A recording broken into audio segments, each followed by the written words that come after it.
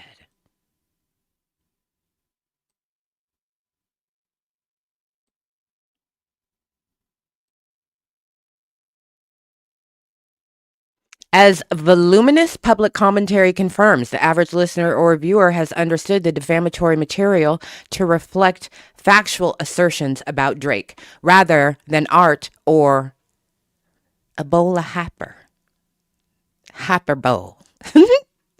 Moreover, the lyrics of Not Like Us leave the unmistakable impression that they are based on additional facts not disclosed to the listener, but that might be revealed at some future point in time. In the words of one commenter, the recording's false lyrics have made it such that everybody believes that Drake loves touching children.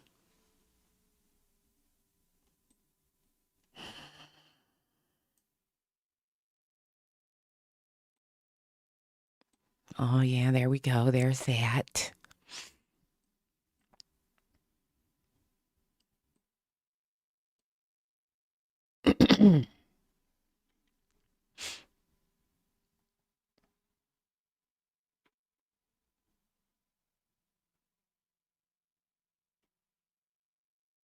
Oh, yes.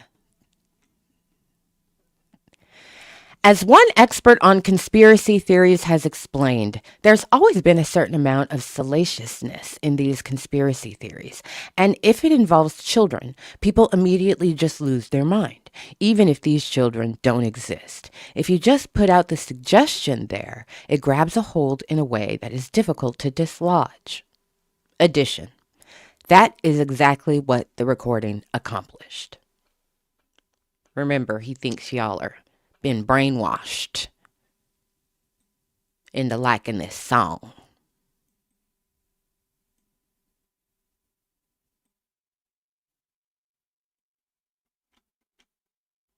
Oh, is that so? Okay. Drake informed UMG of the tangible harm that the publication and promotion of the recording had caused him, including violence, threats, and reputational and financial damage, and more. Yet UMG still chose money over the safety and well-being of its artists, notwithstanding its public commitment to behaving honorably and with honesty and setting the right tone in all that we do. Addition. And UMG has tripled and quadrupled down on its defamation for profit strategy even after Drake filed this lawsuit, which detailed the harm to him and his family caused by UMG's publication and promotional activities. How they do that? You didn't say how they did that. You left that part out. How'd they do that?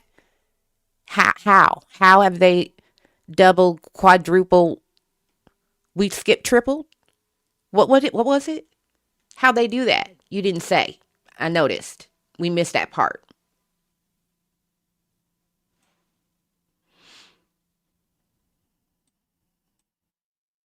UMG has attempted to spin this complaint as a rap beef gone legal, but this lawsuit is not about a war of words between artists. This lawsuit involves no claims against Kendrick Lamar or any other artist. Instead, it is about UMG, the publisher and exclusive rights holder of Lamar's music, as well as Drake's, and its malicious decision to publish and promote through both overt and covert means false allegations about Drake that UMG knew were false, explosive, inflammatory, and certain to result in both vitriol and substantial harm to Drake's reputation.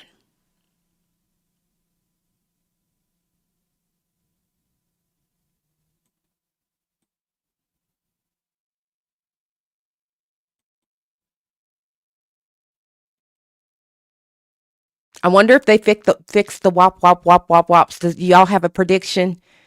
Did they add a wop? You think? We're not there yet. Make your predictions. Last time they were disrespectful and they only put in 4. You think they fixed it?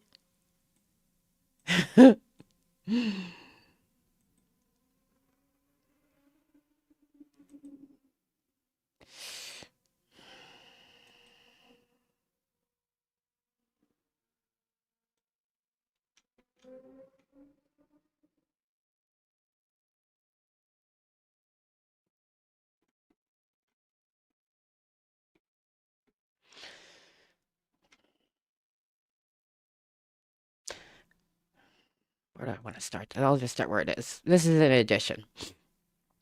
In a June 2017 interview, Mr. Janik responded to a question about Sir Grange's encouragement of competition between the UMG record labels by stating, quote, "I love to compete and I don't like to lose," end quote. UMG is fully aware that musical content, including song lyrics, can defame third parties and that artistic expression is not free license to harm others. On information and belief, UMG's standard long-form exclusive recording contract includes a provision which permits UMG eliminate which in UMG's judgment constitutes defamation or libel. Do you know that from Drake's contract? Is that how you put that in there? Is that from Drake's contract that you put that in there? Because I know you ain't got Kendrick's contract yet. You get that standard bearer from Drake's contract? That's interesting. Thanks for sharing. Y'all hit that like button.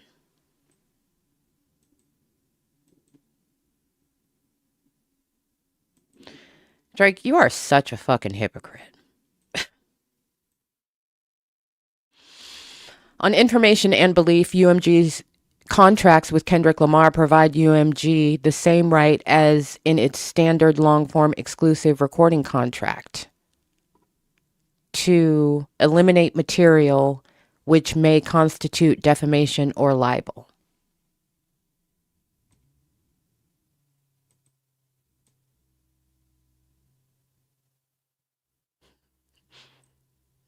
Updating their math. That's good.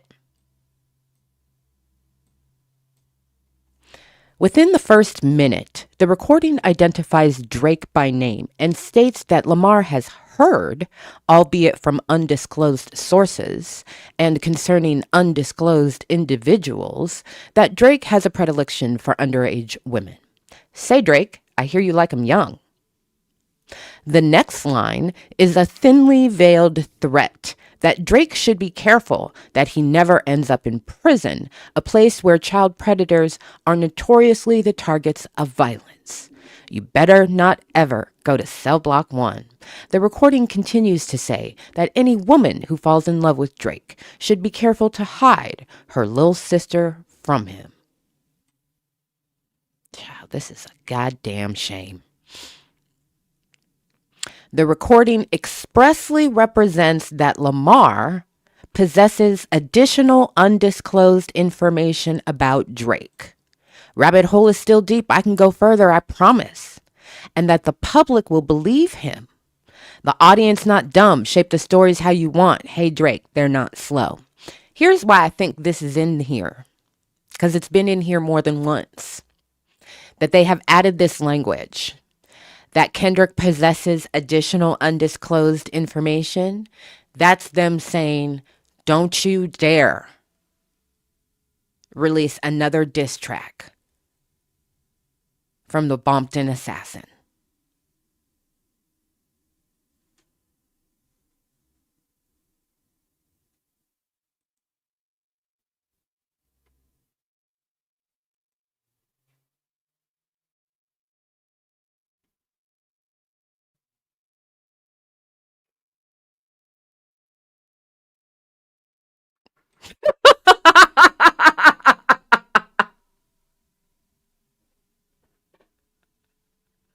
JJ Cavoy, me to Drake, my brother in Christ. Do you know that we can see you?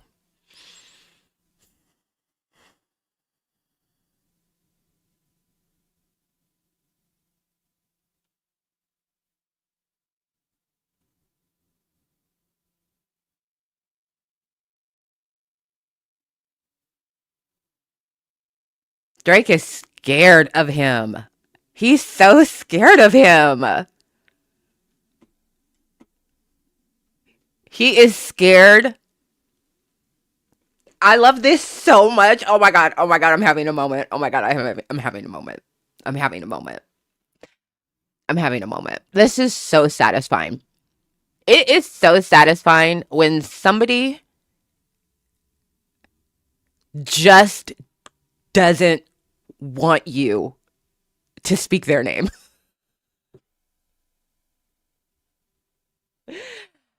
Because they know you have credibility, and whatever you say, people are likely to believe you.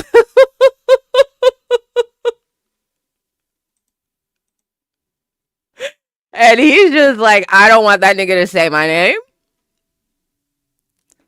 because people are gonna believe it. I'm already fucked up as it is. You see what he did to me?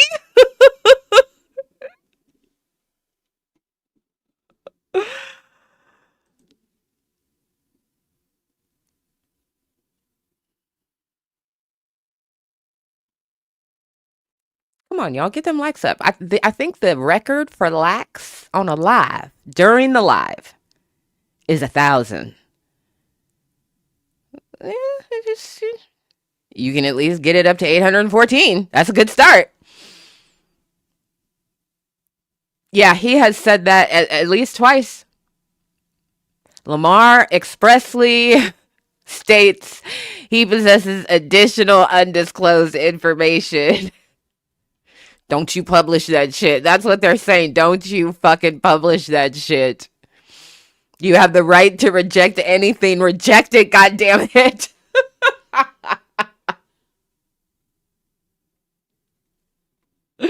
Oh, Drake, you're such a bitch. Okay.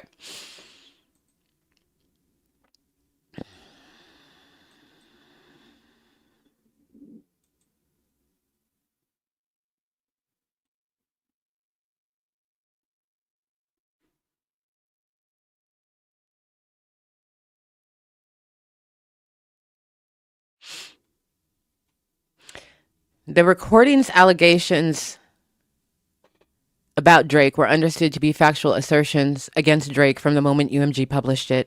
Whatever generalities might be applied to hip-hop tracks in the abstract plainly did not hold here, as evidenced by the commentary that appeared online and in social and legacy media channels as soon as UMG published the recording and images. Countless posts and comments revealed a widespread public perception that the recording and image convey factual allegations against Drake.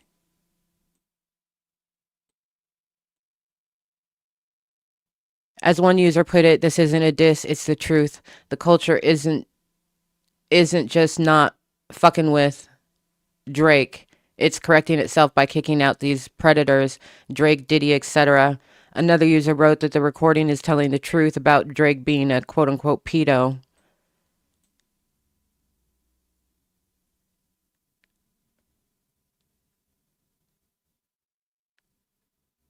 He's got Kendrick's social media in here.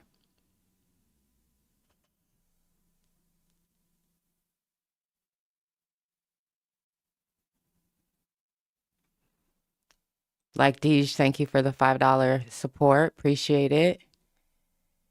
So this is new. He's got Kendrick's YouTube.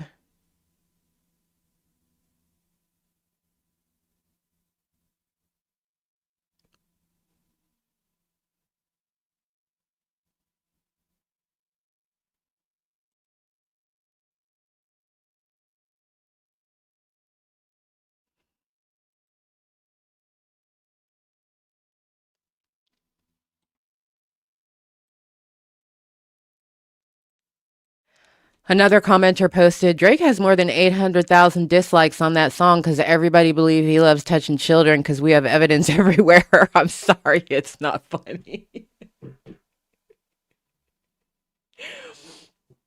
The fact that the allegations came packaged in rap lyrics did not dissuade listeners from erroneously believing the allegations to be true. For example, I love this song. We would have never known Drake is a whole pedophile if this information wasn't exposed. And respect and love you, Kendrick, for keeping it 100 From your tone, anger, and passion behind your words, there's no doubt on my end that Drake is indeed a pedophile. Moreover, any reasonable listener would have understood that Kendrick Lamar was claiming to know more information about Drake than he disclosed in the recording's lyrics. That the public noticed and commented on this unmistakable message.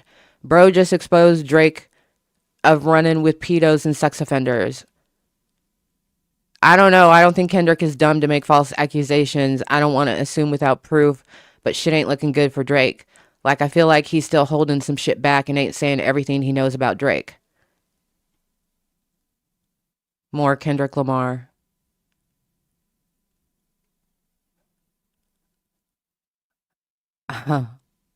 This is all Kendrick's YouTube.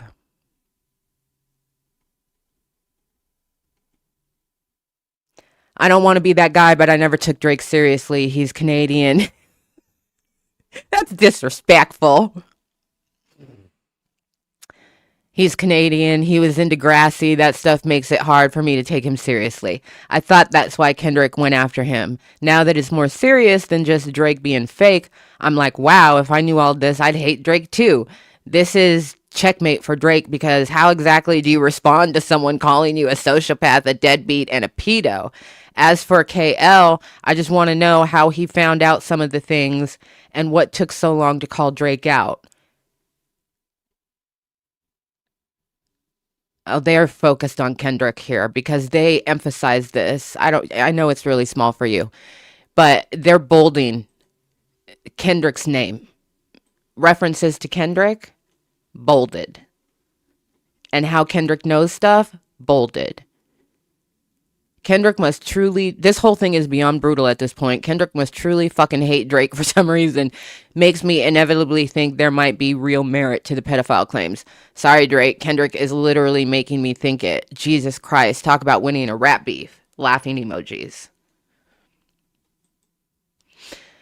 Many listeners focused on the line, "Rabbit hole is still deep, I can go further, I promise," as implying that the lyrics were based on undisclosed information. One user commented, "Rabbit hole still deep, I can go further, I promise. Drake waves white flag, ends beef. I wonder what else he was scared about coming out. In response to the Super Bowl performance in February 2025, one user commented, "Rabbit hole is still deep, I can go further, I promise. Never doubt about this quote ever again." Other users drew similar conclusions from the recording's words.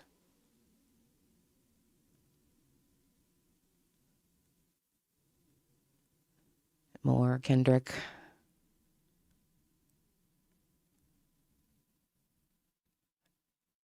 And now the NFL's YouTube is in here.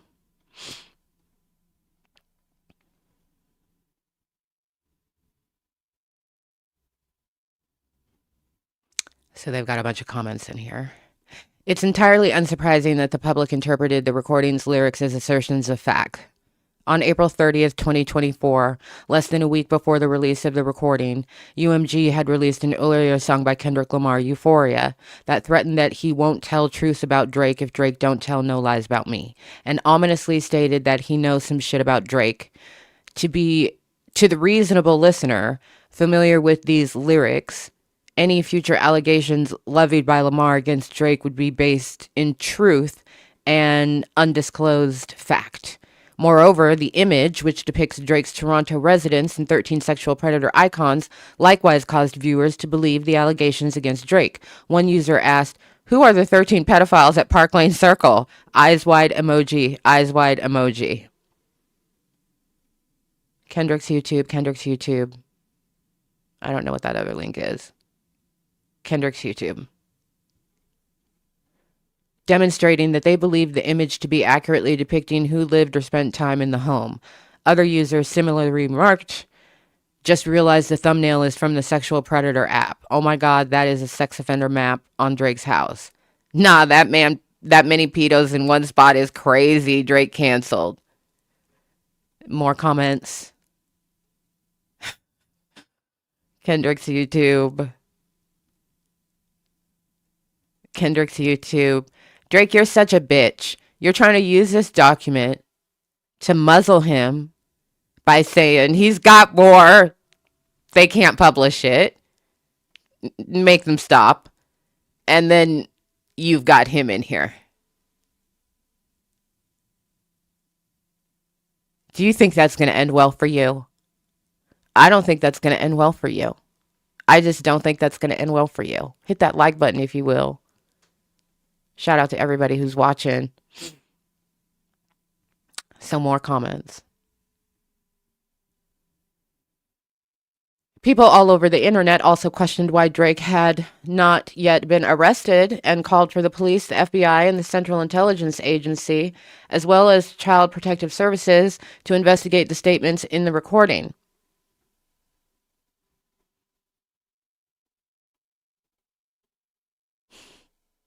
Comments from Kendricks. Wow. All just no comments from anywhere else, huh? That's interesting. So did he swap out a bunch of references? It sounds like he swapped out a bunch of references. Well, he didn't swap out because there's none crossed out. He added a bunch of references. Strictly from Kendricks. More comments. More Kendricks YouTube. Again, everything in red is added. So they've got people's user accounts information there.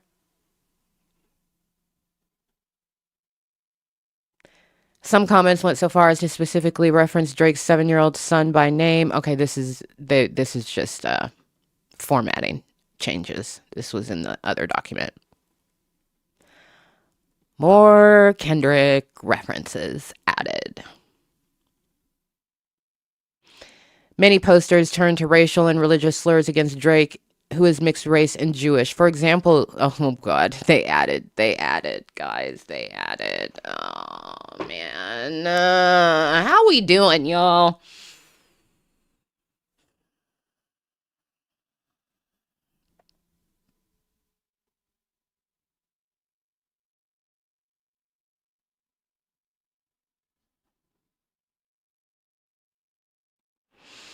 D2B2, thank you for the $5. Labri and Baca think that we have a different internet. We all know what happened during the battle, and we also know Baca got a weird case. Like Deej, thank you for the $5 donation. Beautiful. Davis Lewis Love, thank you for the $10 donation. So Drake's security guard gets mysteriously shot, and there's no update of his condition. 2 people all of a sudden try to break in, and Drake removes all his diss tracks from his pages. Staged? I don't know, fam. I don't know. I don't know.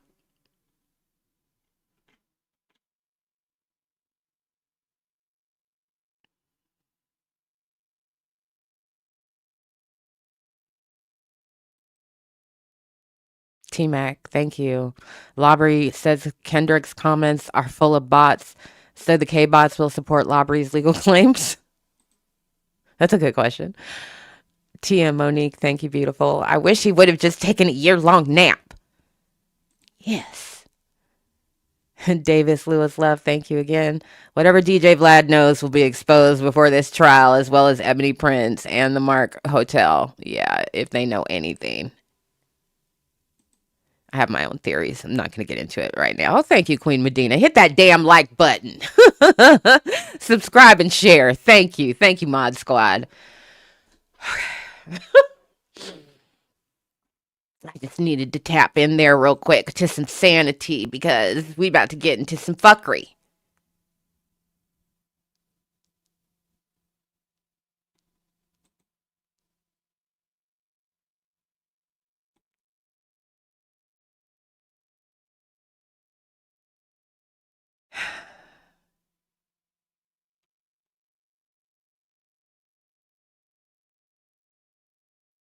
Jesus Christ.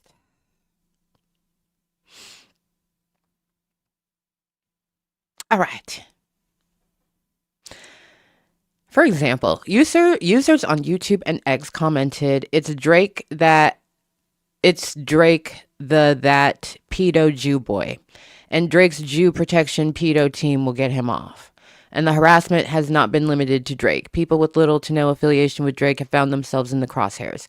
Comedian Tracy Morgan was subject to awful social media scrutiny after posting an Instagram photo of his adolescent daughter with Drake. Users commented, Drake should not be allowed to take pictures with girls. I think he likes them high school age. He's probably grooming her. Drake likes minors and made references to the defamatory material through GIFs and quotations of the recording's lyrics. The public's understanding was not limited to social media users. National Public Radio, blah, blah, blah. And more Kendrick. And NPR. What did I say? Oh, okay, that's old. Just green is reformatted. Red is new. Numerous articles were written exploring the meaning of the recording's lyrics, including discussions of the purported factual basis for those lyrics. Demi Phillips, hot new hip-hop lyrical breakdown. Complex metaphors. Jordan Rose. Many comments turned violent and threatening, repeating the calls for violence against Drake in the recordings. Drake not going to be able to touch down into Cali going forward. Somebody gonna Biggie Smalls him. Homies out here don't tolerate pedophilia, not even joking. And this is one of those situations where you kind of just got to kill yourself if you're Drake. It's not funny.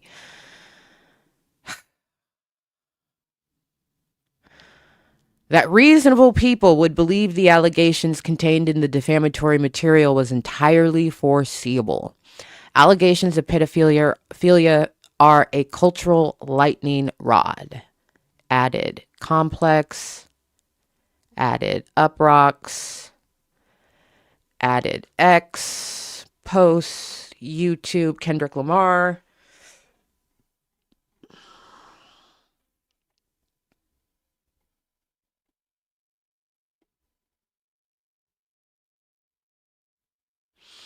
Martin Vidal, oh God, here we go with the we're all crazy. Less than a month after UMG published a recording in Image, author Martin Vidal published an article titled The Drake-Kendrick Rap Beef, a case study of mob psychology. Mr. Vidal explains that mob mentality is a psychological state that causes people to abandon nuance, label anyone who defends the accused of being guilty of the same actions of the accused, reward those who perpetuate their cause, and do bad in the name of doing good, even when accusations are made without supplying any evidence. Mr. Vidal concludes that the public reaction to the allegations against Drake were classic mob mentality, citing the shooting and other trespassing incidents, instances of vandalism at Drake's OVO stores, and overwhelming negative public outcry. Two things can be true at the same time. People could have already fucking believed this shit, and there could have been a mob mentality. Okay, new. Mr. Vidal explains that this mob mentality is why people can believe the allegations despite the fact that Drake has never been accused of inappropriate behavior with a minor or something similar like grooming by any underage or formerly underage persons he's interacted with or their families or their acquaintances, and just about every alleged victim of such has come out in defense of Drake.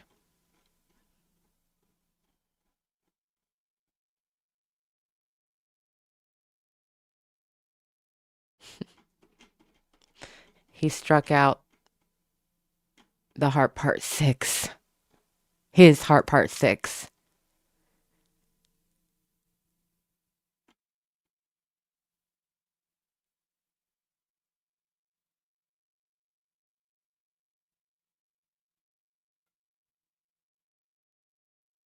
Not only did people believe the allegations in the recording and the image, some acted on them. That's interesting that they struck out the heart part 6 as a reference. I noticed that in the beginning of the document that they had struck it out as a reference point for him publicly denying the allegation. And now here it's gone again. So they're not using the heart part 6 as a reference point for anything.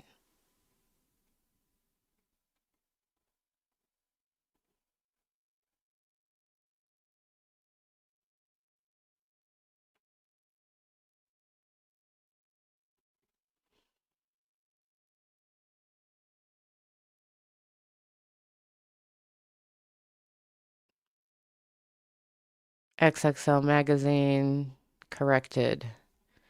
Blah, blah, blah. Oh, well, here it is. It's back. I guess they moved it.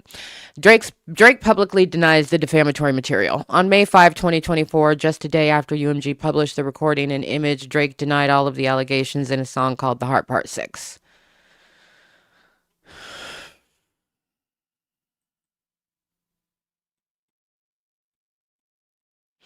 Belief in the truth of defamatory material persisted in direct response to Drake's denial of the claim in The Heart Part 6. Oh, there's y'all's favorite photo.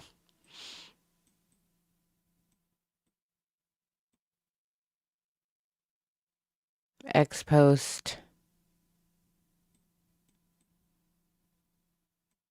UMG published a Not Like Us music video on YouTube.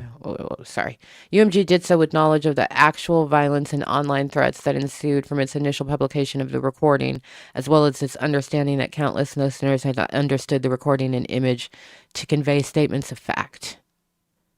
That's related to, they went ahead and published the video, even though they had already been told by Drake that the song was causing issues, according to him.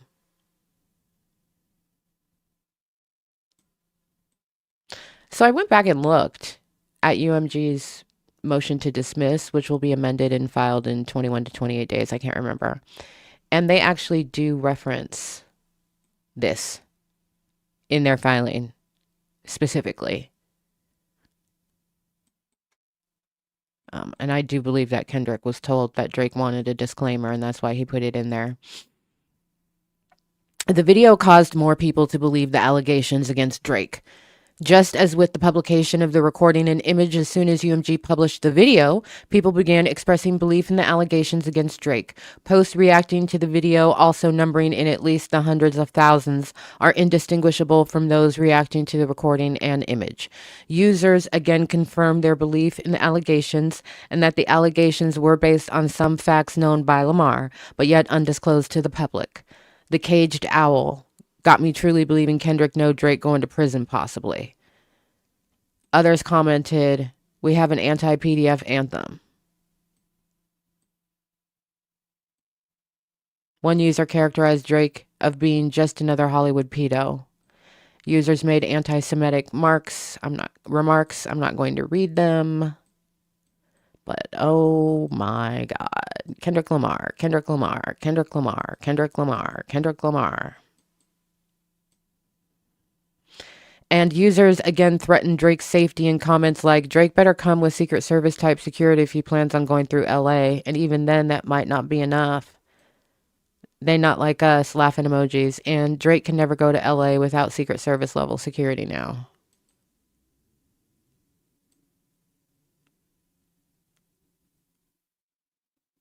Kendrick, something else that isn't identified but is a YouTube video. Following the public reaction to the recording and image, UMG understood that this kind of reaction to the video was likely, if not inevitable. Further, UMG published and promoted the video and further republications and licensing of the recording with the knowledge that millions of people already understood the recording to assert statements of fact that Drake is a pedophile, that Lamar had represented he knew of undisclosed facts to support such statements, and that actual violence had occurred at Drake's Toronto residence immediately following the initial publication of the recording.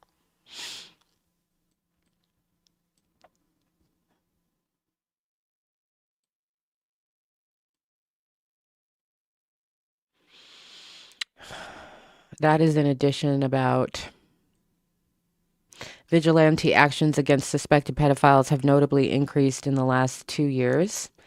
A New York Times analysis of the phenomenon counted more than 170 violent vigilante attacks by pedophile hunters since 2023. I swear to God, if that case study was in India.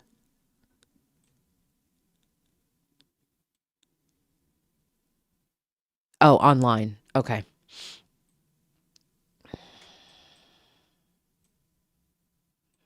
Updating numbers.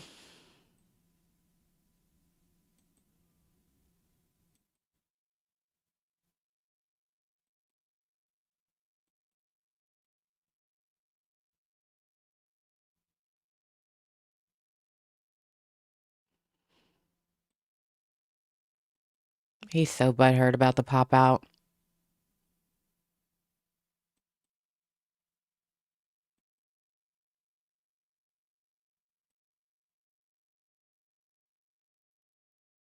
On September 23rd, 2024, UMG reposted a screenshot of the top 10 songs on the Billboard Hot 100 for the week of September 28, 2024, which ranked the recording at number 10. UMG commented 8 out of 10 artists on the Billboard Hot 100 are part of the UMG fam.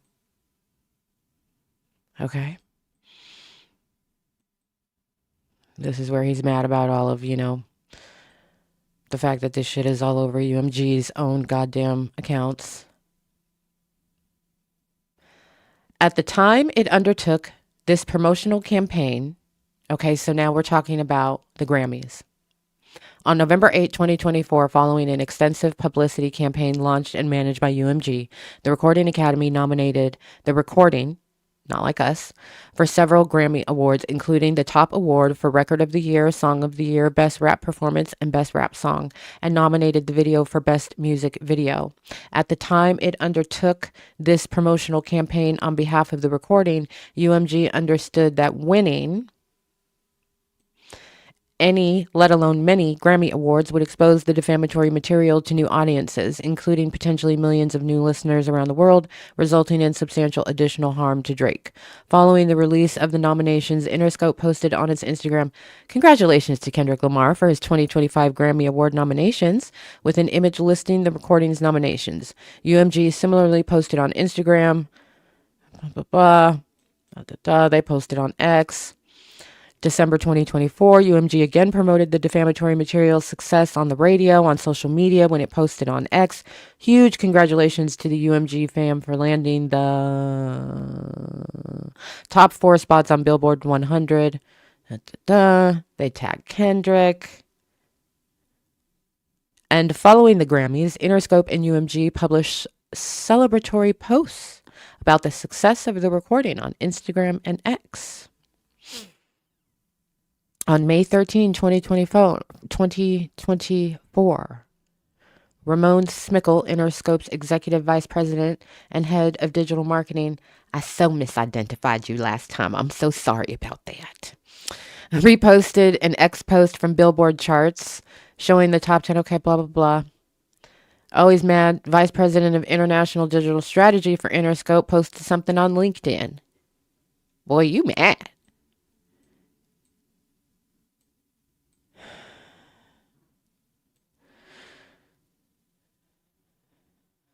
Okay, Complex, blah, blah, blah.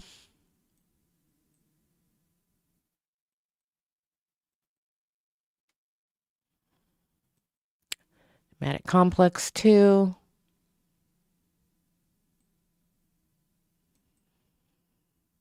I believe Complex is a subsidiary of UMG.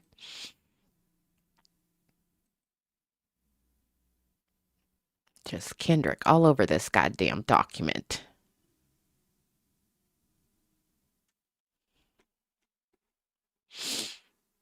The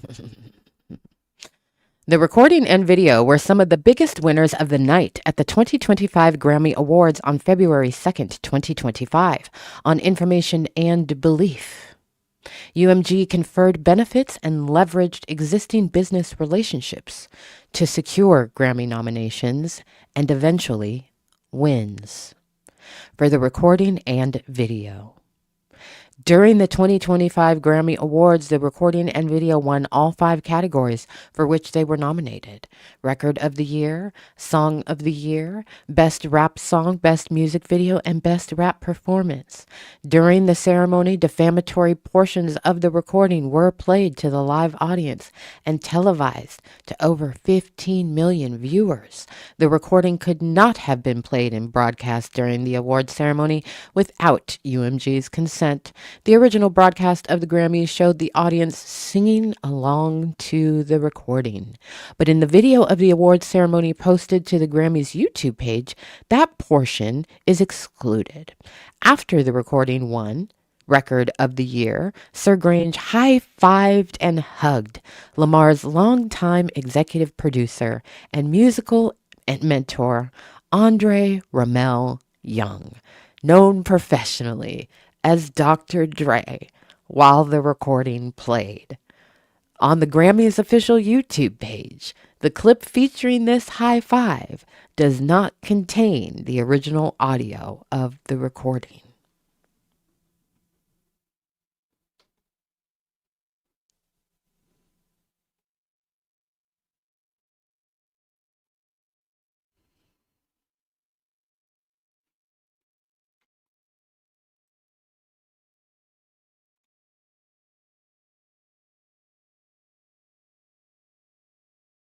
It is now. Yes, this is the revised lawsuit. Hit that like button if you will.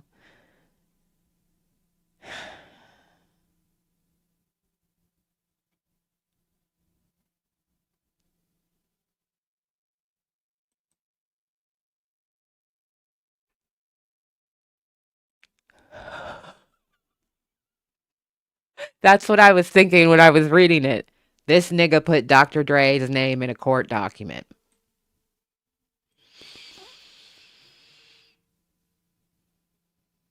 Just a week later, on February 9, 2025, UMG facilitated a live performance of the recording during the Apple Music Super Bowl LIX halftime show in New Orleans. On information and belief, UMG conferred financial benefit on the parties in charge of the Super Bowl performance and leveraged existing business relationships to secure the headliner spot. As of this filing, the Super Bowl performance is viewable in full on NFL.com as well as on the NFL's YouTube account. UMG promoted the Super Bowl's performance on Interscope's social media, including by reposting advertisements by the NFL, Apple Music, and TouchTunes on X. On TikTok, UMG posted Kendrick Lamar's Super Bowl LIX with the recording playing. And the caption added February 2025 with the goat emoji. This version of the recording performed during, The version of the recording performed during the Super Bowl performance was modified to exclude the words pedophile, but no other modifications were made. On information and belief, Kendrick Lamar would not have been permitted to perform during the Super Bowl performance unless the word pedophile in the phrase certified pedophiles was omitted from the lyrics. That is because nearly everyone understands that it is defamatory to falsely brand someone a certified pedophile. On information and belief, the NFL, as well as the corporate entities responsible for the televised and streaming broadcasts of the Super Bowl performance, all understood the words certified pedophile to be unacceptable in a broadcast to millions of listeners. Notwithstanding that apparent consensus, UMG continues to publish the recording absent the censoring that even Kendrick Lamar deemed acceptable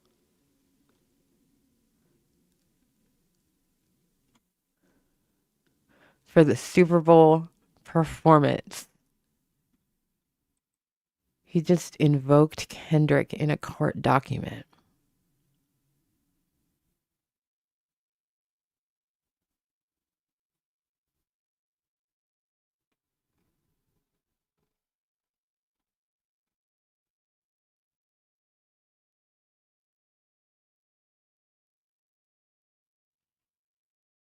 The Super Bowl performance broadcast by Fox was the most watched Super Bowl halftime of all time, with over 133.5 million viewers tuning in. More people than watched the game itself. According to an NFL post on X, the Super Bowl performance online obtained 810 million impressions and more than 3.65 billion total global views, including over 1.7 billion views from user-generated content, over 100 million views on TikTok, the number one ranked most socially consumed Apple Music halftime show, the number one ranked for most watched YouTube video in 28 countries, the number one ranked on YouTube's top trending chart and 50 million views on YouTube in the first 72 hours. Clips of the Super Bowl performance in which Drake is referenced by name went viral as well, with 3 TikTok posts from the NFL's account amassing a total of 188.3 million views. Apple Music, sponsor of the Super Bowl performance, posted, "They not like us," 48 times in an X post. Shortly following the Super Bowl performance.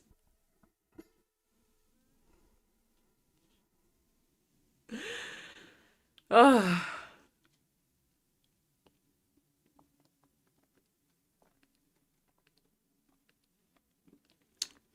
Footnote.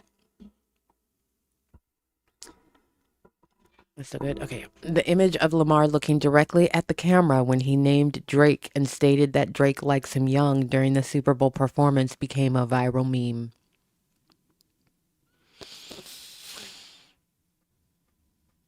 In one instance, CBS Sport aired a reference to the meme during its March Madness coverage of Drake University. Damn. The agreement to censor the word pedophile failed to cure the Super Bowl performance of conveying the recording's central defamatory meaning. Instead, the Super Bowl performance further solidified the public's belief in the truth of the allegations against Drake. Comments. The Super Bowl performance revitalized the public's attention to the allegations against Drake. Once again, members of the public renewed their outrage about Drake being a known pedophile. Comments.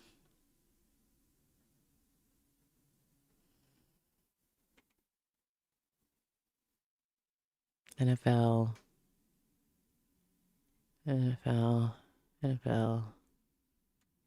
Okay.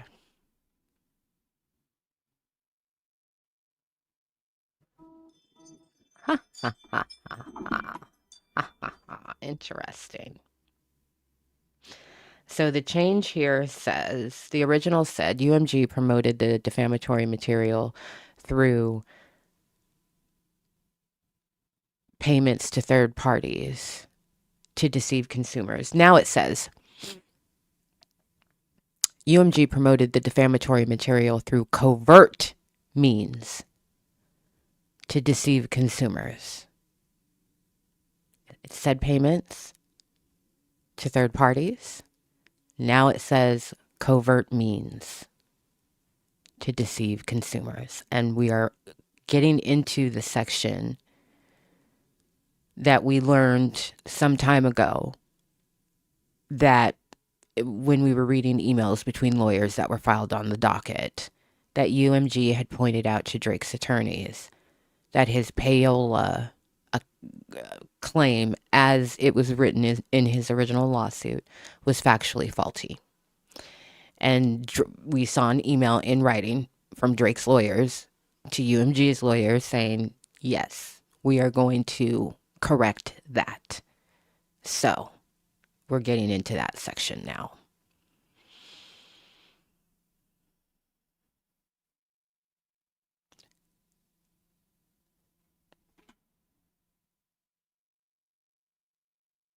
In addition to publishing, marketing, and licensing the defamatory material on Information and Belief, UMG also put a thumb on the scale by providing covert financial incentives to third parties to further spread the lies against Drake.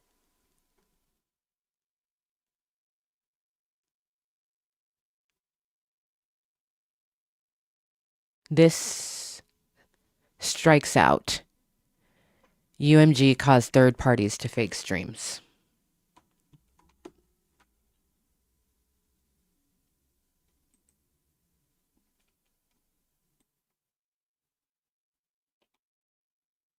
That doesn't mean it won't appear later in the document.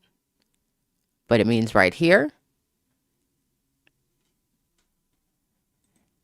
Break the record for likes during an actual live on this channel. I mean, it's 1,000. Knock it up. So this could show up again later in the document, but right here where it originally was, it's struck out. UMG caused third parties to fake streams.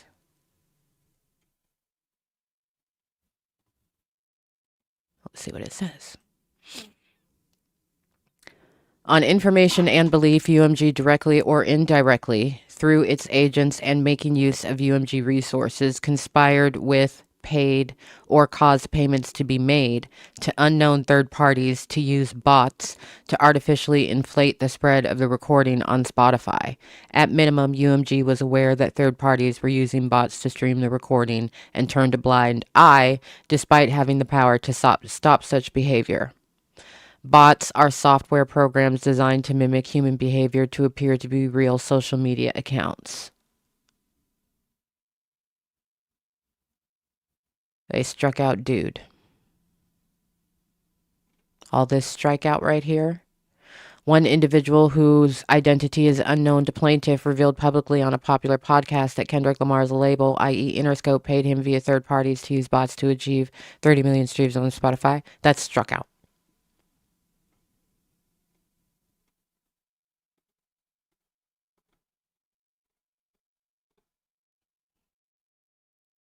More of that, more reference to that individual, all this red, struck out.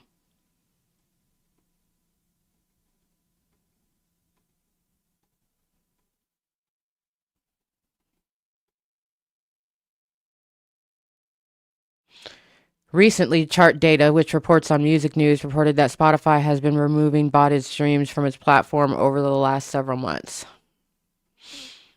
In June 2024, one podcast host stated, "Not only do I not care that he, Kendrick Lamar, used bots, but I knew he did." Oh my fucking God. Oh, why'd they put that nigga up in this fucking document? He's gonna be insufferable. Y'all know who say that? Do I get to do an impression? I don't care that he used bots. I don't care. I know that he did. I know.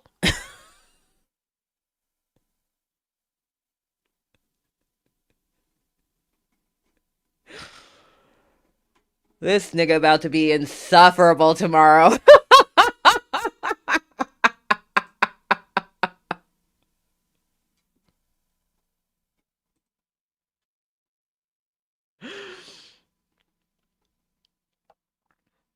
Y'all didn't know that Kendrick used bots? You thought that this was just the first time, miraculously, that a Drake record ever had more dick slice than likes?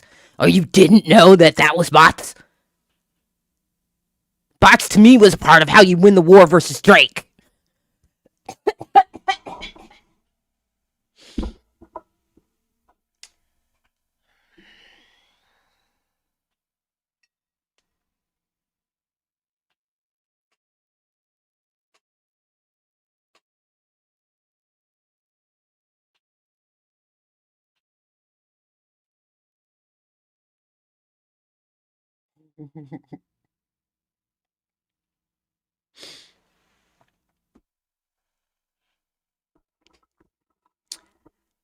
Nigga tried to kill me.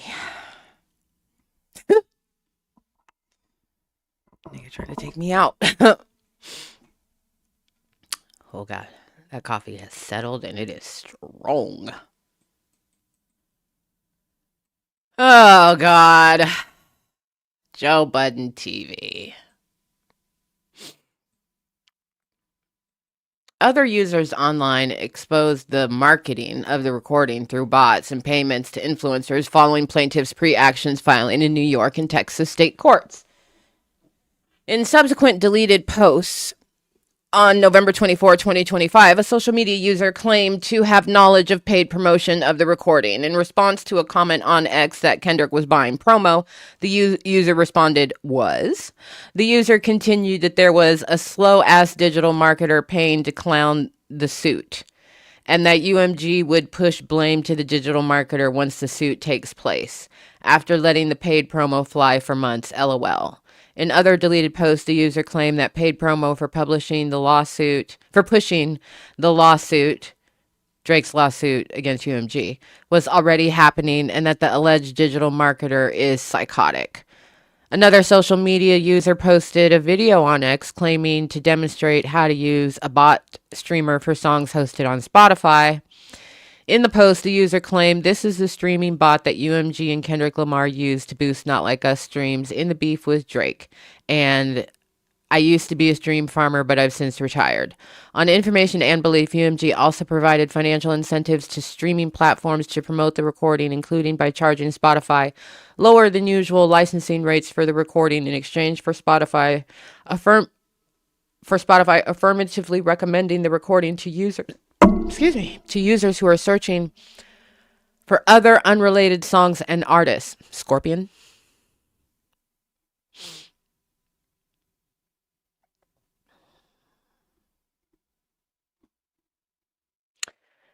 Since the initiation of this lawsuit, some Spotify users have raised concerns about the recording appearing in results when searching for new releases by Drake or for other artists. Relatedly, in the days following the release of Drake's new album,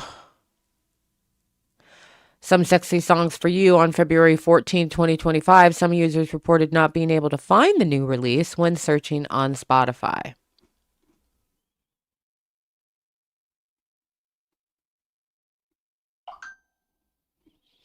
On information and belief, UMG caused Apple Inc. to have its voice-activated digital assistant Siri purportedly misdirect users requesting other songs to instead stream the recording. Jesus Christ.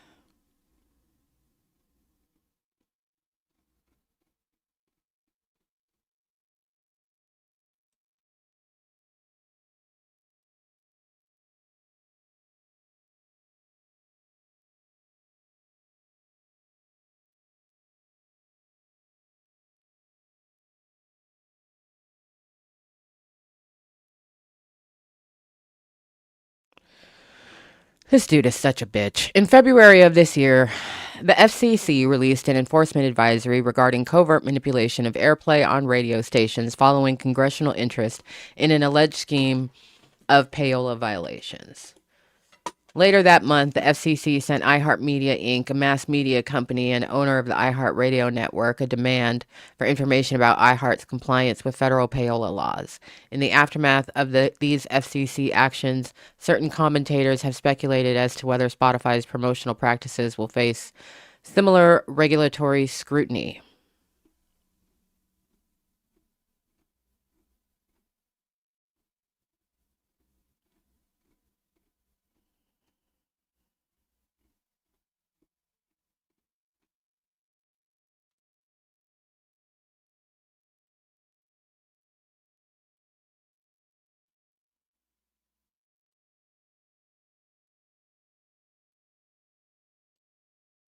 Not only are you still in it, but they're updating your numbers just to make sure that there's an accurate reflection of how many subscribers you have today versus how many subscribers you had when they first filed this lawsuit back in November.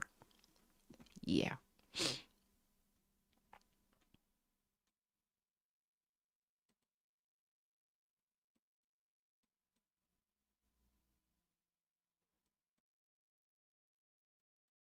Within days of UMG whitelisting the recording, content creators were thanking Lamar for lifting the copyright restrictions.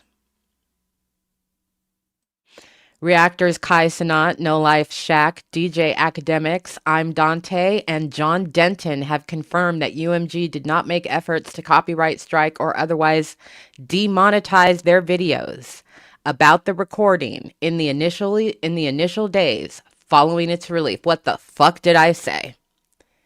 He was going to quote what you said after you realized you were in the lawsuit the first time. He was going to quote what you said in your video.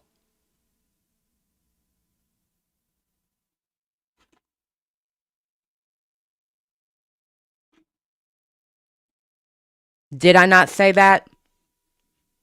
Did I not fucking say.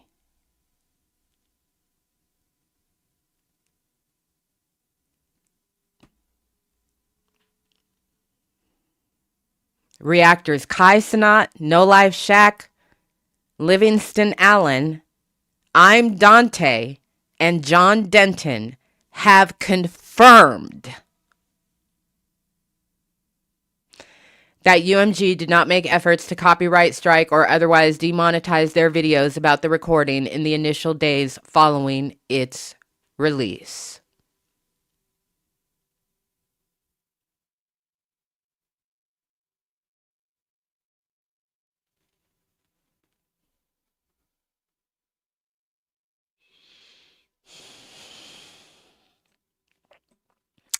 Kai Cenat, another day, another stream. No Life Shack. The beef is over. So Kendrick Lamar did this.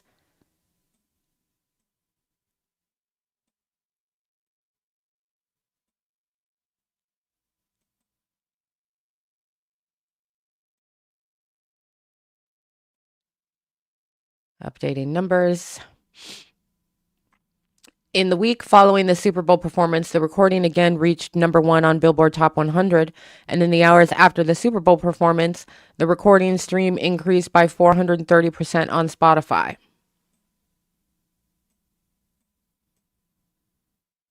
The defamatory material has been heard and or viewed over 9 billion times.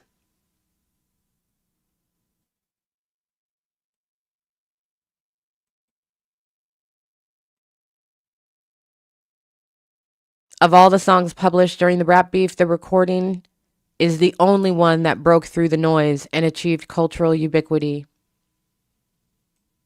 That's not true. That's not true. They all achieved cultural ubiquity.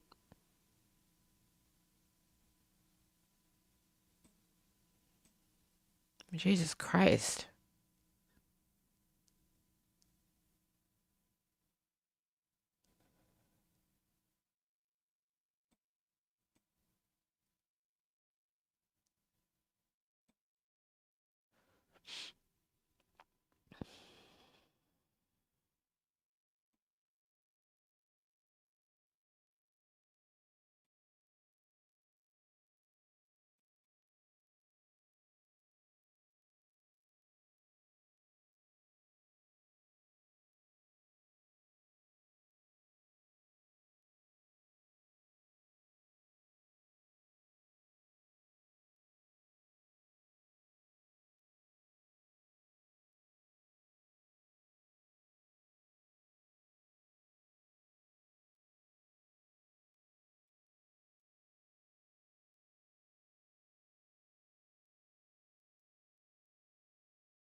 I believe this was Drake has been caused reputational and financial. UMG's conduct caused Drake reputational, financial, physical, and emotional harm.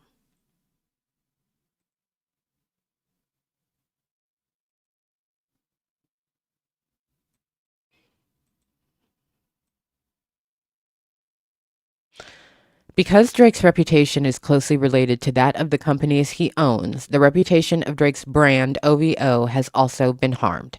For example, when a collaboration with Disney was announced in February 2025, Instagram users commented, "Disney collab, skull emoji. Yes, little kids, Aubrey is coming for you." And PDF looking for new ways to reach the children. And child actor turned child lover. I didn't even know he had a thing going with Disney. More Kendrick Lamar reference. UMG's conduct has also caused Drake physical and emotional harm, including alarm and annoyance. UMG's publication was the proximate cause of the violence against Drake in early May 2024 and the deluge of online hatred and threats. Following the physical violence in May 2024, Drake made lasting changes to his life, including increasing security for himself and his family anywhere they go. The threat of violence continues to weigh on Drake with respect to his family. Drake temporarily took his son out of school and away from the Toronto area, along with Drake's mother, for security concerns. The online harassment and repetition of the allegations have endured and have been revitalized by UMG's persistent efforts to promote the defamatory material, including at the Grammys and Super Bowl. The overwhelming public commentary repeating the allegations against Drake, calling for intervention by the FBI and law enforcement, and spewing racist and hateful messages have caused Drake emotional distress, including in the forms of alarm and annoyance. While UMG's initial publication and promotions of the defamatory material may have been motivated by legitimate business purposes, UMG ceased being legitimately motivated. UMG's actions had no legitimate purpose, at least as of August 1, 2024, because all publications and promotions after that date were made following Drake's informing UMG about the harm the defamatory material was causing him and retraction demand.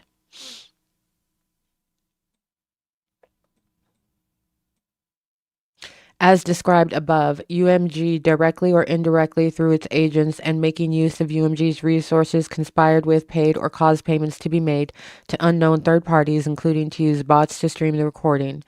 UMG then knowingly promoted the success of the defamatory material and used that success to leverage more sales and deals. UMG never disclosed these payments to consumers. These covert tactics caused Drake harm as both an artist and a music consumer. Drake was also harmed as a music consumer.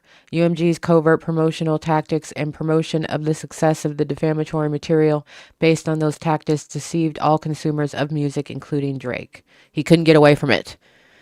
As somebody who listens to music, he couldn't get away from that fucking song.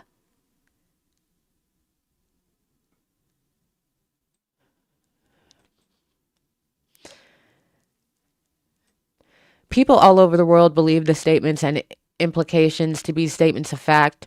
UMG knew when it initially published the recording that listeners would understand the defamatory material to convey the accusation that Drake is a pedophile. And following initial publication of the recording, UMG learned of the events at Drake's Toronto house, as well as the widespread hatred and vitriol inspired against Drake as a result of the defamatory material, all of which stem from the misconception that the accusations in the recording and video are true. Indeed, UMG continued to promote and publish the defamatory material after receiving a retraction demand from Drake, including making efforts to disseminate the defamatory material to new audiences of millions of people, such as UMG's promotional campaigns in advance of the 2025 Grammy Awards and Super Bowl performance. To this day, UMG does not claim that any of the allegations are true. And I want to be clear that Drake demanded a retraction of the song last summer. He does not have a pending injunction to have the song taken down. And that is not the injunctive relief that he has sought in this lawsuit.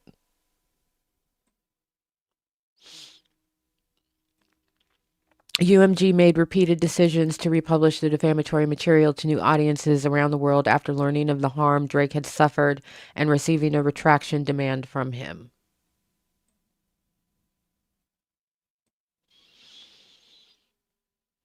The defamatory material individually and collectively provide a call to target Drake, including through violence. UMG has continued a course of conduct to promote these publications online and on radio airwaves and through public events and further licensing of the recording. UMG has done so despite being a major business partner of Drake, having knowledge of physical violence and threats at Drake's home and online threats, and being aware of Drake's public and private denials of the statements. UMG's course of conduct in publishing specific and unequivocal threats of violence has placed plaintiff in reasonable fear of physical harm. Plaintiff's security guard was taken to the hospital with serious injuries after a shooting that immediately followed the initial publication of the recording.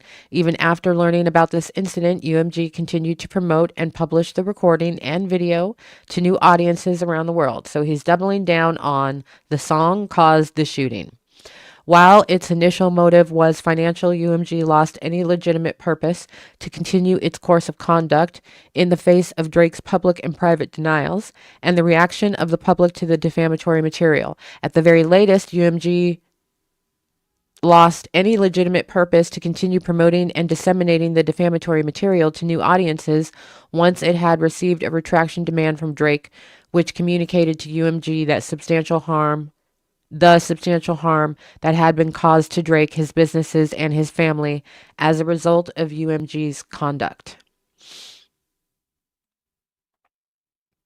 Defendant UMG engaged in deceptive tactics and practices in the conduct of business, trade, and commerce by covertly financing, incentivizing third parties, including music platforms and social media influencers, to play, stream, and promote the recording, and after providing those covert benefits, which were never disclosed to consumers, UMG then publicly made materially false and misleading representations about the recording's popularity to consumers. On information and belief, UMG directly or indirectly through its agents and making use of UMG resources, conspired with, paid, or caused payments to be made to unknown third parties to use bots to stream the recording. They struck out on Spotify. So it used to say use bots to stream the recording on Spotify, and they struck out Spotify. UMG also paid at least one radio promoter to engage and pay for play of the recording on New York radio stations. UMG then marketed the recording as being at the top of the radio charts, despite knowing that it had paid third parties, including radio stations, to play and promote the recording. These deceptive acts and practices were intended to inflate the public's perception of the recording's popularity and success, and a reasonable consumer of music would be materially misled by these deceptive acts and practices. Prayer for relief. Oh, sorry about that.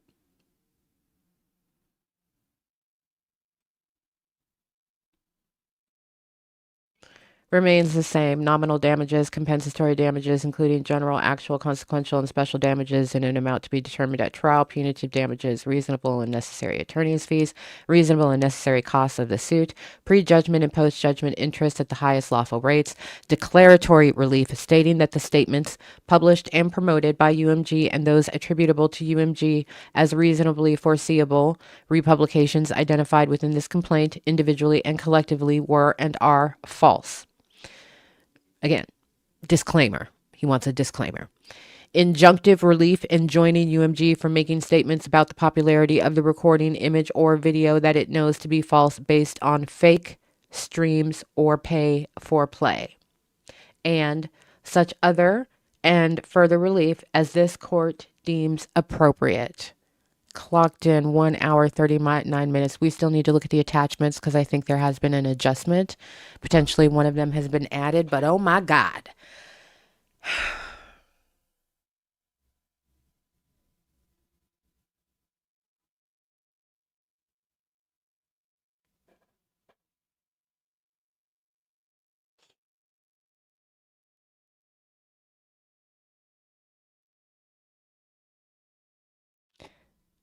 Somebody just asked in the chat, but I can't get to it fast enough. When are they going to rule on the motion to dismiss? They're not going to rule on the motion to dismiss. They have to amend their motion to dismiss because the lawsuit has been amended. That's what we're reading right now. So the lawsuit has been amended, and that is on the docket as of an hour and 45 minutes ago. We've been here for an hour and 40. Roughly an hour and 45 minutes ago. UMG has 21, 28 days, something. I'll look in a minute. To amend their response to this, which will be an amended motion to dismiss based on the additional information on here and anything else that UMG has gamed out will help them, actually successfully get a motion to dismiss. So that's where we are on that. I'm going to run downstairs real quick, grab something to drink, and then we're going to look and see what these attachments are. I'll be right back, y'all.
Right.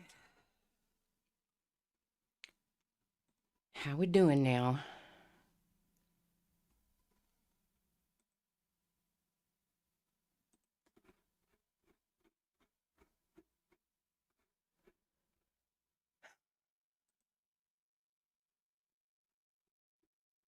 Exhibit A is still the lyrics to Not Like Us. Exhibit B is still all of the TikTok videos. And Exhibit C, it looks like it's just updated. How many pages is this? 14 pages of updated and additional links to primarily TikTok, maybe all TikTok, with how many views they have, etc. That's what I'm looking at right now. It's 14 pages. So got that. He's got this here, Exhibit B, which shows the URL, the permalink, and the views as of today. This is 9 pages.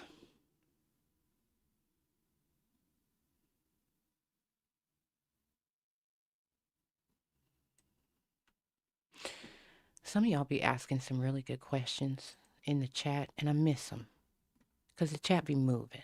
So if you have a question and you're real serious about having me answer it, pick the, smallest amount for a super chat and drop your question. And I'll get to the super chats in just a second.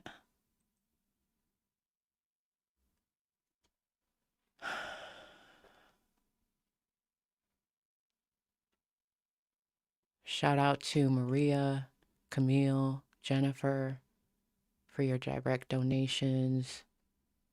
And anybody else who has made a direct donation, thank you. I'm just checking to make sure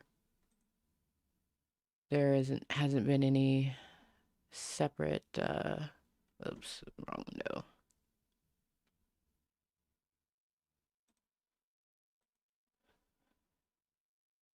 Anything to come onto the docket after that.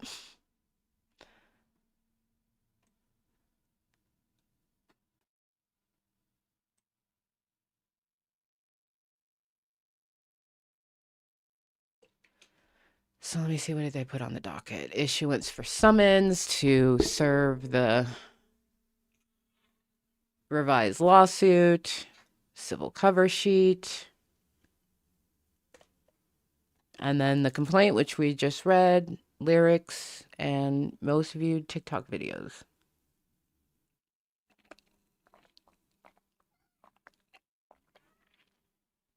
Here comes the cat.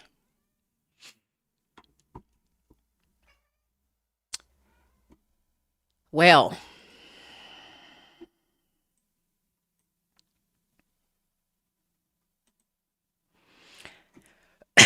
Coach Tut, this lawsuit is a waste of the American taxpayers' dollars. But Drake not American. But we got to pay for this. Colonizing us too damn much. V. Conley, thank you, beautiful.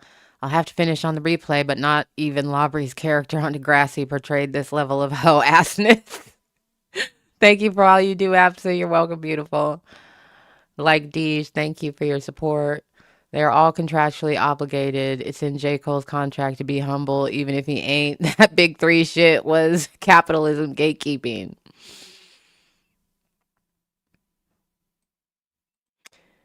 D2B2, thank you again. At this rate, he's also going to name Taylor Allison Swift in the case. Weak as hell. Yeah, I was really surprised he didn't add anybody to this lawsuit, so he's probably not gonna. Spartan! Thank you for your support. All Aubrey needs is lipstick and a skirt to officially be a bad bitch at this point.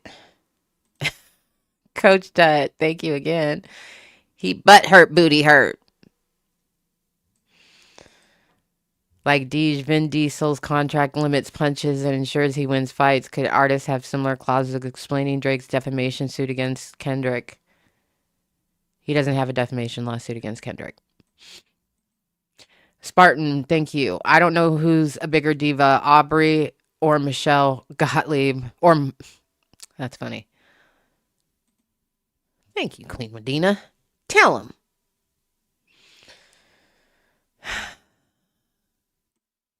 I think we're all caught up there.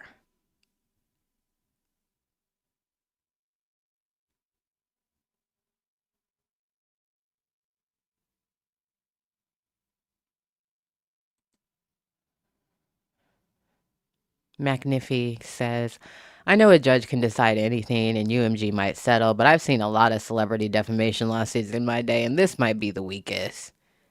It's definitely the lamest. Y'all get us to that live record. Hit that like.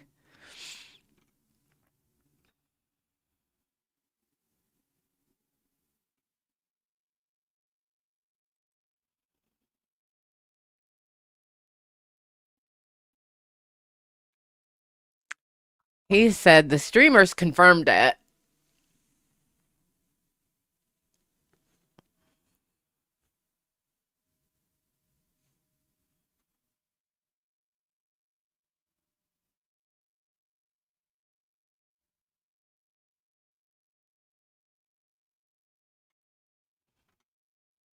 That's a question for UMG.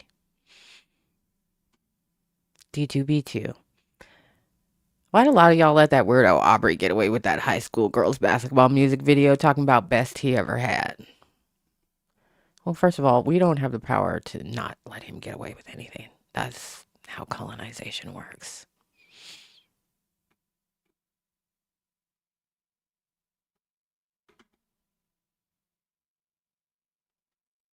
No, they don't have another opportunity to amend. Drake's attorneys will respond.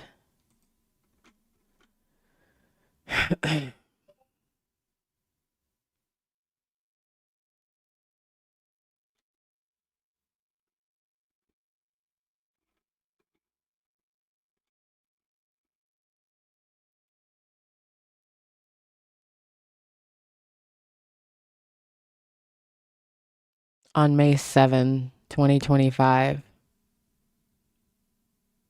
Drake will file his opposition to UMG's response by May 28th. And then UMG gets another go June 11th. And then there's a hearing in New York to argue the motion to dismiss June 30th.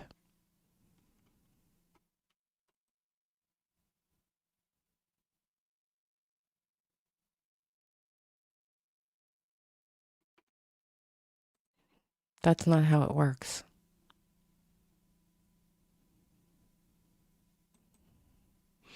Coach Tut, thank you. Can UMG use the Nokia video? Because how he using all of that from K.Page and still trying to be funny, but he looking stupid.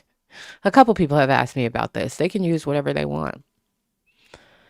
They can use whatever they want. TWDC247, thank you for your support, beautiful.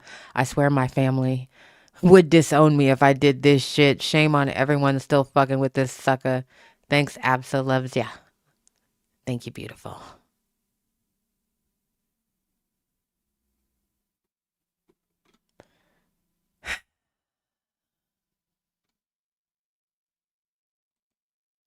It's his legal right. It's everybody's legal right. We're not going to make special exceptions for Drake just because he's a fucking biscuit head ass. He might have annoyed me a little bit today. But baby, I'm used to working across multiple time zones and I've been a doula. A little late night filing gonna deter your girl? I don't fucking think so.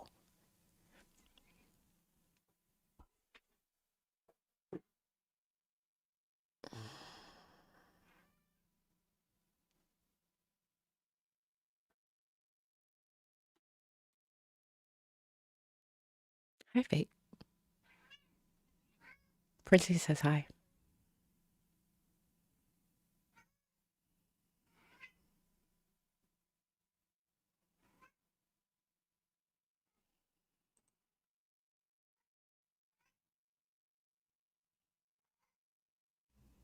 Stop it, boy.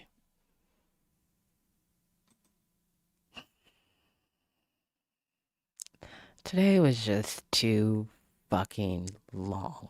This was dumb. This was dumb for them to hold this until 7:40 at night.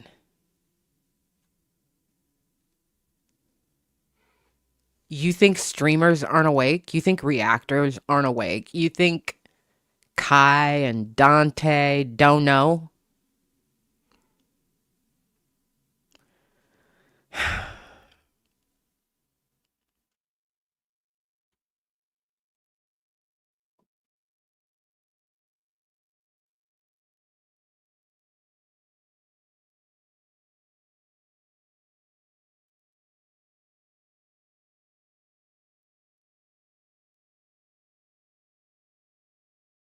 It was gonna happen.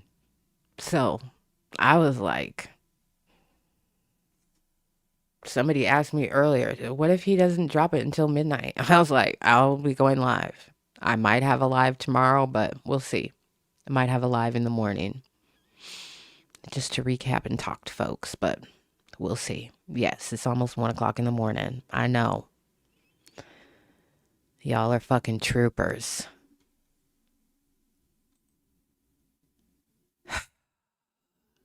He's just doubling down. He's just doubling, tripling down.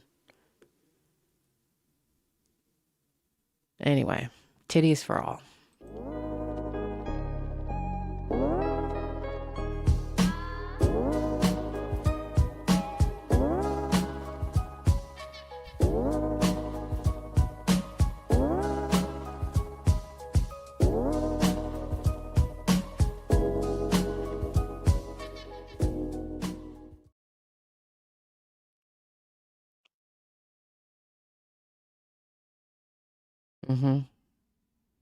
I'll tell you what though.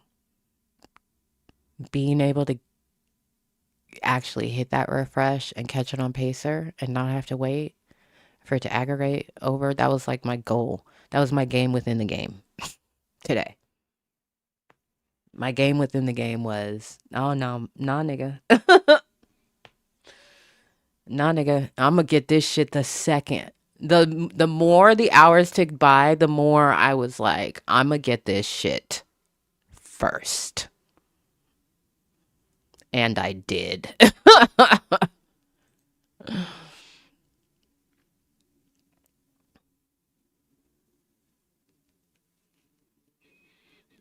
Hmm.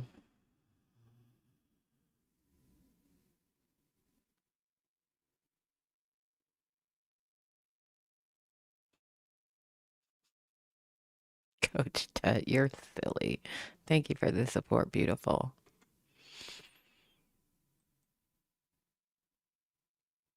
I mean, it seems rational to me. Mr. Llama, tired of the drama. I knew I was calling out tomorrow after the first page. Constance M, I'm getting ready for work on this side of the world. It's almost 7 a.m. here. Well, good morning. Good morning, good morning. Y'all hit that like button. Help us get to 800. Shit. And then I fucked around and, because, I can't do basic math. So I set the alarm this morning for the wrong time. I was supposed to set it for 5:30 and I set it for 4:30. And I don't usually have to set an alarm because I naturally wake up between about 5:45 and 6:30. But I was like, I don't know what time they're going to drop this shit. And Drake's lawyers are East Coast. So I was like, I'm going to get my ass up. But when I looked down and realized it was 4:30 and not 5:30, and let me tell you something, Princey came swinging his ass in like, oh my God, it's breakfast time. No, breakfast is at 6:30 in 2 hours, but I didn't argue. I just got my ass up and did it anyway. I love it too. Noise the shit out of people. People gonna be mad at me for being born with the mouth I was born with. Leave me the fuck alone.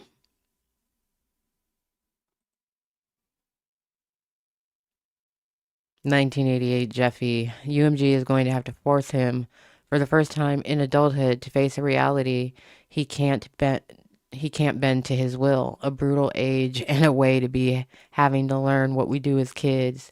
You ain't that special." He said the entire Super Bowl halftime performance was orchestrated to take him down.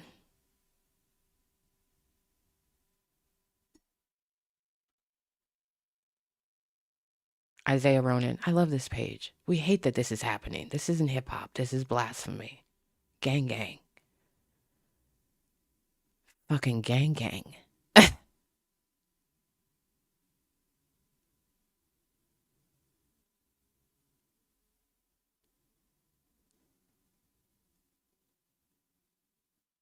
He said they bought the Grammys to destroy me.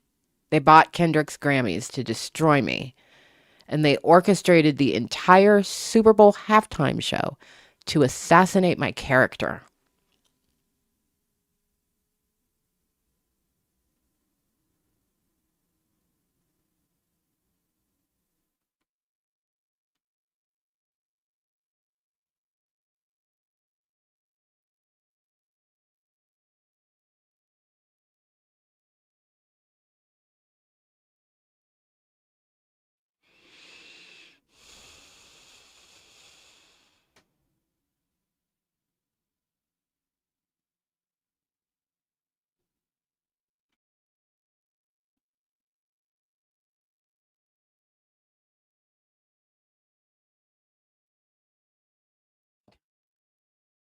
White Noise 716. No offense to only children, but y'all reasonable ones need to come get your man. He's making y'all look terrible. He really is making only child look bad.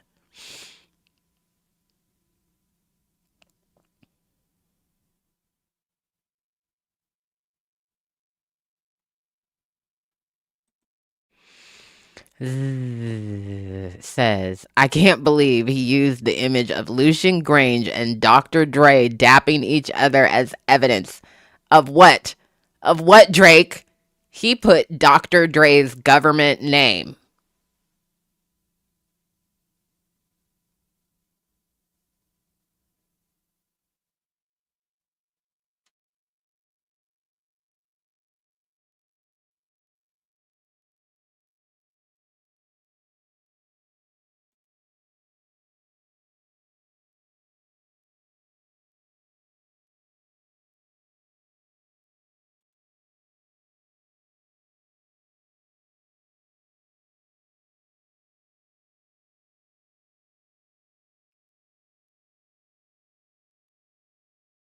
Queen Medina. He was mad. Dr. Dre said, Psst, I see dead people.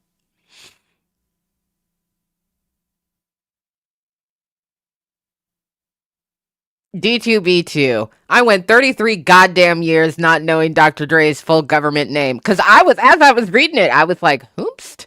I remembered that they had dapped up somebody, but it was hard for that he had dapped up somebody, but it was hard for my brain to put it together because I'm reading out a government name. So it took Dre out of my brain immediately. And then he came rushing back in.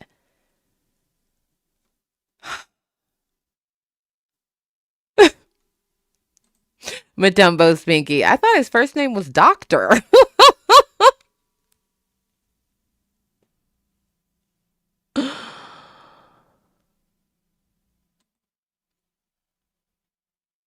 Heron Delgado asks, so how does UMG respond in your opinion? Rule number 1. Answer all the questions asked. They have to respond to everything that UMG has said. Directly. They can't ignore anything. They can't footsie around about anything. And they do have to get into, as a matter of law, interpretation of art. And they didn't do that in their first motion to dismiss. And I have long since said that I anticipate that they will do that in their revised motion to dismiss, which is due on May 7.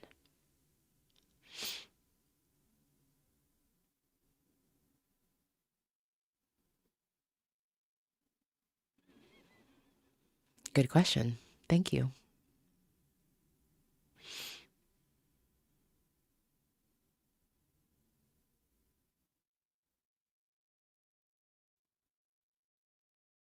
I mean, the fact that he's doubling down on streamers like Kai, I would imagine that they're going to do that. I would imagine they need to go body for body on this. Blow for fucking blow. Point of order type shit. That's exactly what they need to do. Quote everything that he said during that live stream as an example. Yes.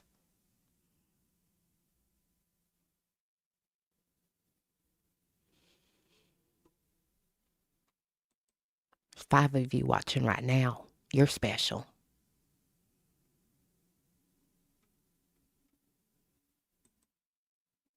I think that they felt really confident in this isn't actionable. Defamation per se is not actionable against us per the law. Cited a bunch of shit. Harassment, they said this is a criminal statute. Why is it in a civil case? Payola, they're going to have to address that shit head on. They are going to have to respond to No Life Shack, etc. They're going to have to explain on their end what the fuck is going on. What is their agreement with YouTube? Or is YouTube making rogue decisions and playing favorites? They're going to have to justify.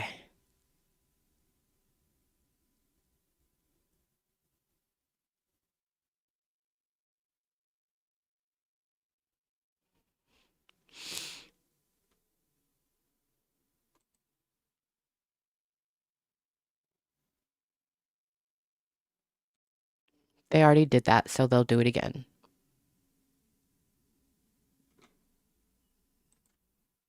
Summer Co. 87. Does Drake not realize that people are watching how he moves since he filed? Doing things like that stream the other day make him look very dumb. People do what works for them.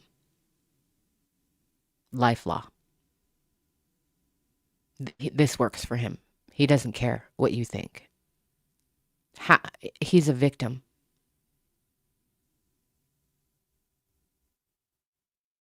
Any perception of Drake is not his fault because he's a victim.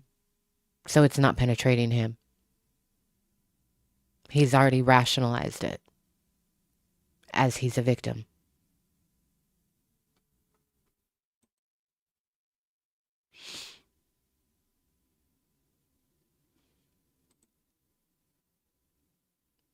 It's rubbing off.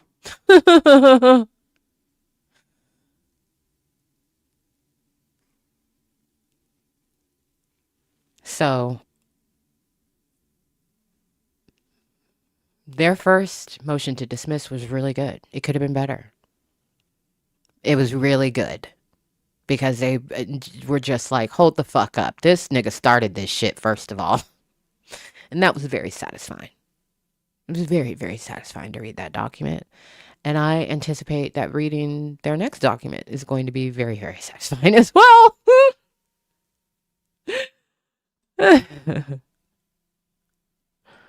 We did. It's about 25 pages of links to TikTok videos and the lyrics for Not Like Us.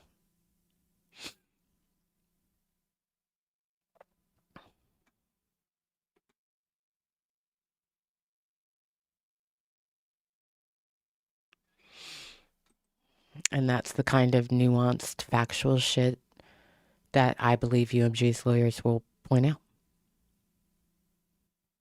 Heron Delgado says, I believe the streamers also said they didn't get a strike for Drake songs as well, so it wasn't specific to NLU.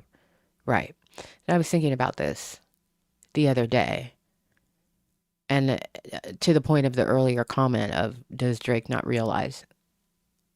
Not from the way you're looking at it, no. But I was thinking about this the other day when I was thinking about Scorpion. Now y'all know why I've been such in deep, deep, deep thought and looking at every single detail of everything that's been filed, right? Because I wrote a book about it.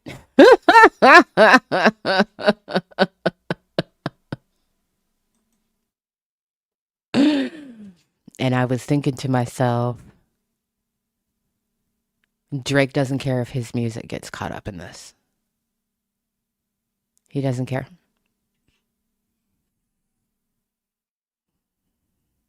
He's already accepted that that's going to happen. So he doesn't care. Because it's not his fault if UMG chose to do those things on behalf of his music. It's their fault.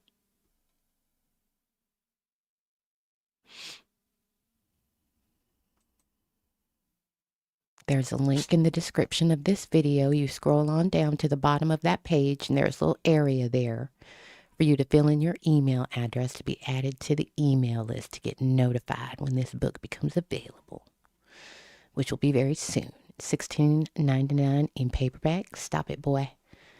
And there will be a very, very, very small selection of signed paperback and signed hardcover. And then you can come on over to the Patreon, hang out with us in our book club.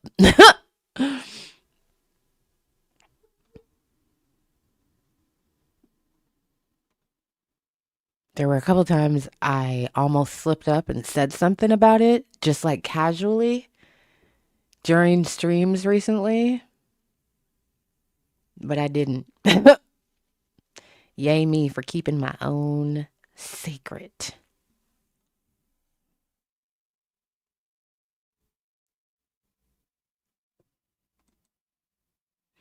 He's a fucking hypocrite. He's a hypocrite. Thank you, darling. I'm very excited about it.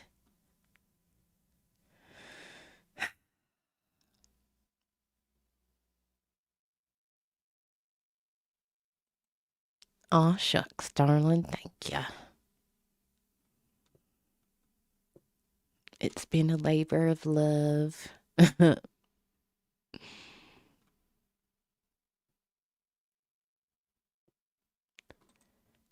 Because books have been coming up as a topic on the channel.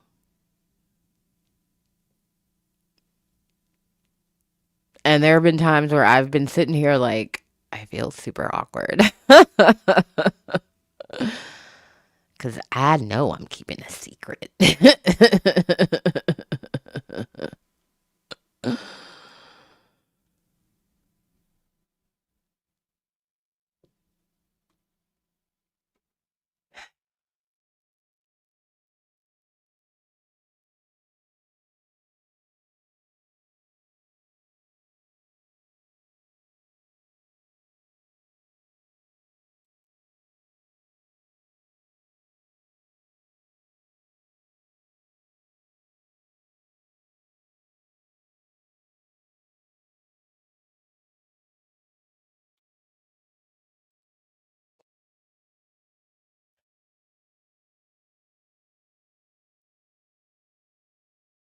No other song in the history of Kendrick Lamar's music.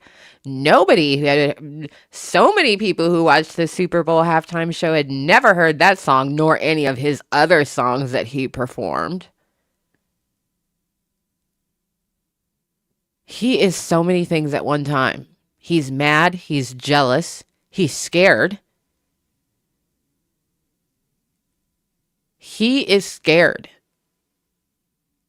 for Kendrick to say his name again. Scared.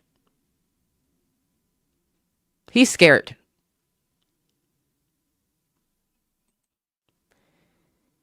Yes, beloved, he is annoying.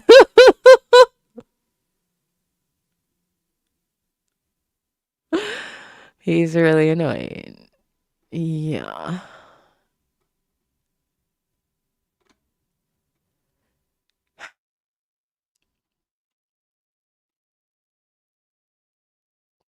Okie dokie. I might start making tweets saying I never believed what Kendrick said, just so UMG can refer to them. Don't tell people your plots, beloved. I mean, I'm pretty fucking good. I'm pretty fucking good. It's messed up when I'm feeling super comfortable and yeah.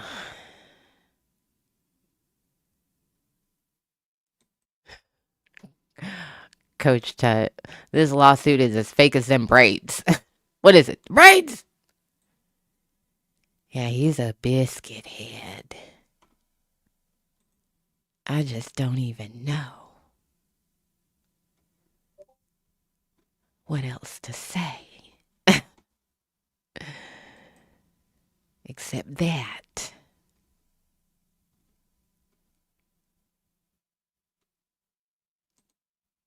"1988 Jeffy, trying to muzzle Kendrick is how you get him to say your name, Aubrey, dummy." It's so obvious that he's like,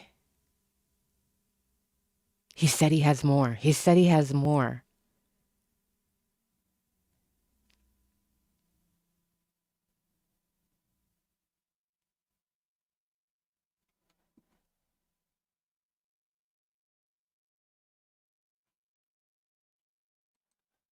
Mr. Llama tired of the drama. LOL, Drakesha is big mad about those Grammy wins. Big, big.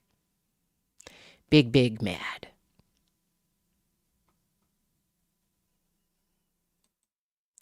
Ash potatoes. Drake said he had more on Kendrick first. Scrappy. Now I see why he's desperate to do the World Cup. Child, that's so stupid.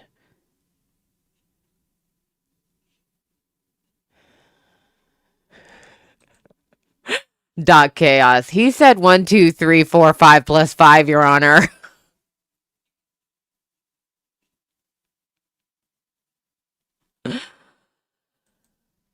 Diana 920. Bet you Drake hasn't had a good night's sleep since last year. Yeah. Yeah, I would agree. TM Smith 30. Thank you for the support, beloved. If UMG responds on May 5th, it will be epic. I think it was May 4th.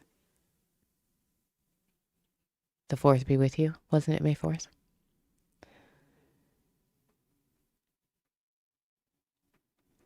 He does look not good. Shia MC. He looks old and tired. I agree. He's not sleeping well. Yeah, he does not look good.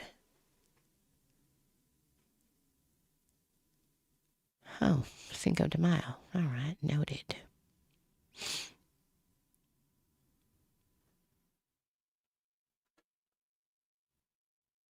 Yeah, that's what I'm saying. That's what I'm saying. Wasn't Not Like Us May 4th?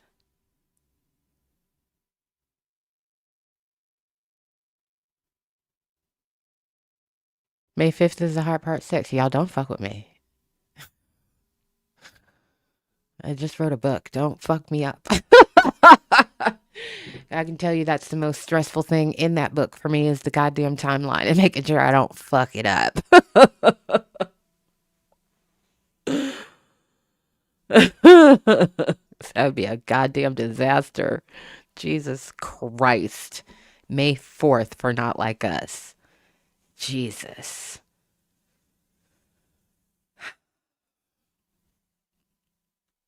I don't think he's had a good night's sleep since push-ups. I think that was the last night that he got a good night's sleep. I think within 72 hours he started to feel uneasy.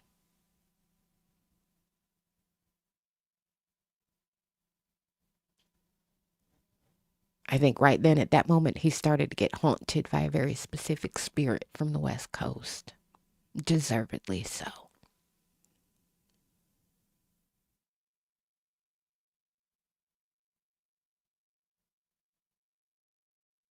How would you feel if you had the ghost of West Coast rap's past coming to you at night? You got his ring in a jewelry box in the next room. I wouldn't sleep very well either.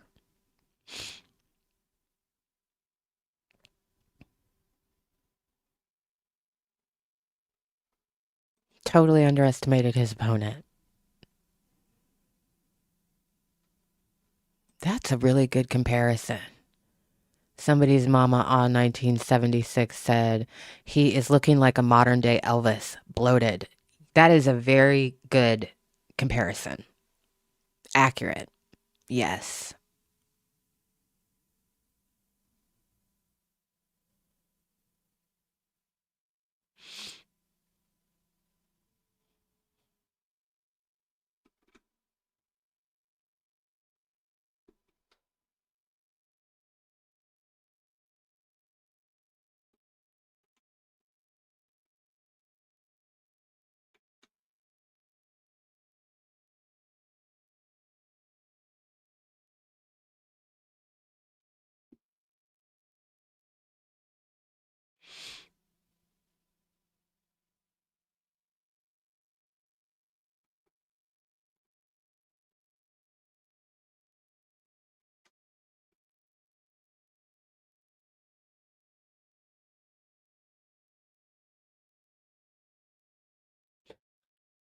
That's so generous of you, White Noise 716.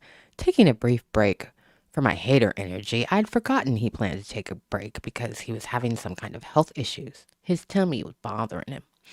Hope he's actually okay so that it's only Dot's curse taking him out. Right? Lord of mercy. This nigga is a hater. A bitter, spiteful hater. Not the fun kind of hater. Not the kind that's like, I hate the way that you walk, the way that you talk, I hate the way that you dress. Not that kind of hater. A bitter hater. A bitch boy hater. That kind of hater. Bless this judge. Bless this judge for the red line requirement. Saved everyone's time. Diana 1920, child. We love a good efficiency. Whew. That was so helpful.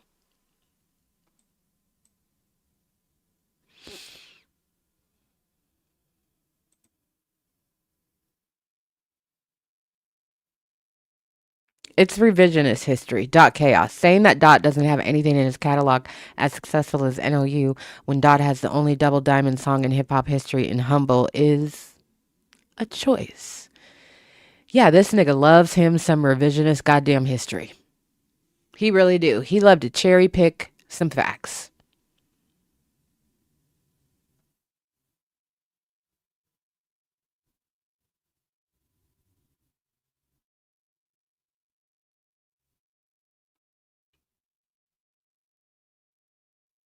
And then he put Joe Budden in there. Sorry, I'm just having little flashbacks of what I done read. My brain is still like catching up. Drake wants to get a settlement out of his contract and go straight to consumer. That's why I think he wants the streaming community. Well, he doesn't need the streaming community for that. I definitely think he wants his cake and his Kate and Edith too in this situation.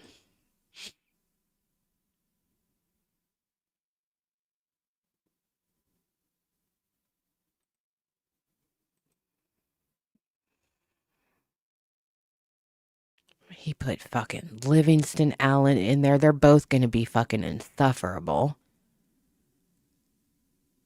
Who was it? No Life? He's gonna have a fucking meltdown. Bless his heart.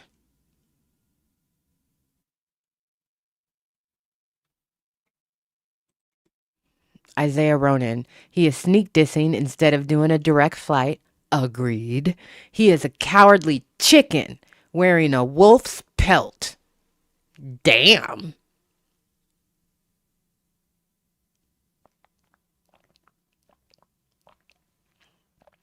Oh, they texting each other right now. People are flipping the fuck out. Mad. Oh, and then there's that. Raphael 1819. Pulitzer Prize for Damn. I mean,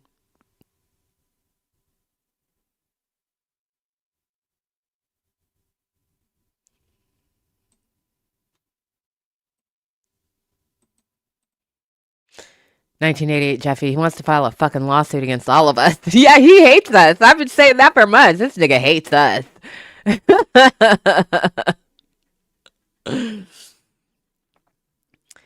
Heron Delgado. If I'm UMG, I'm claiming he orchestrated the whole thing so he can sue us. Yeah. It feels a little entrapment-y. And I've said that before. It really does feel a little entrapment-y.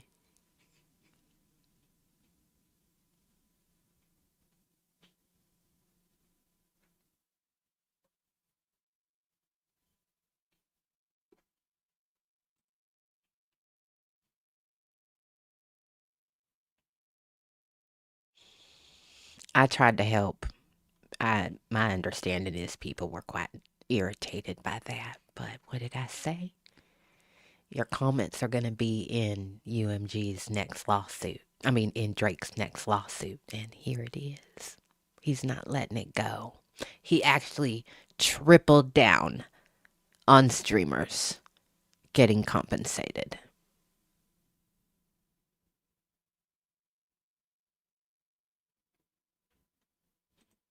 Hi, Coyote. I fully believe Drake lacks the work ethic and infrastructure to go indie, so he wants all the money he can get because he knows he can't get it anywhere else. I agree. Oh, baby, that's not true.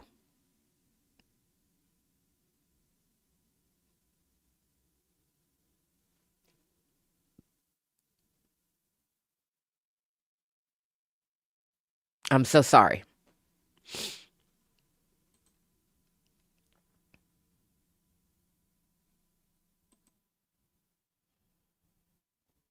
No.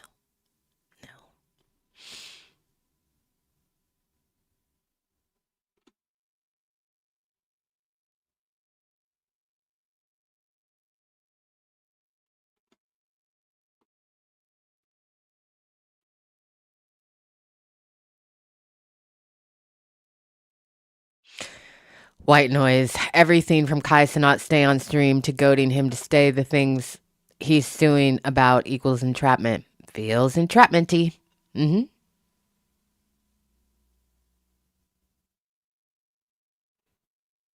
Nitrice. Drake already said on that bitch ass motherfucker stream that hip hop is over. He said that last fall. Over for him. Yeah. Obviously not for us.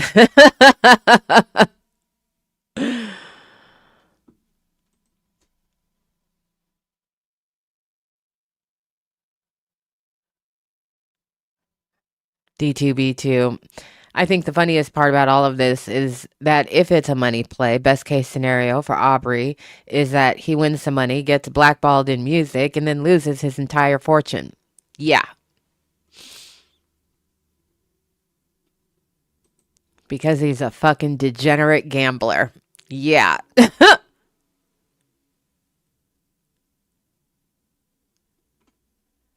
He's a victim, remember? He's a narcissist, and therefore he is a victim. There's no shame. He's a victim. This was done to him. We were all brainwashed into liking a song.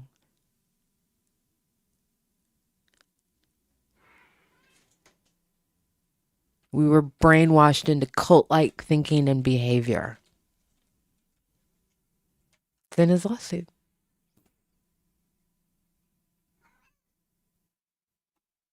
Coffee-soaked historian. Hey, up late gang. Gang, gang. How you doing? You know what? As a matter of fact, this is nice because it's been a while. So I just like to say shout out to everybody who has watched the stream with me tonight. We got it back, y'all. We got the sacred high five back. Yes.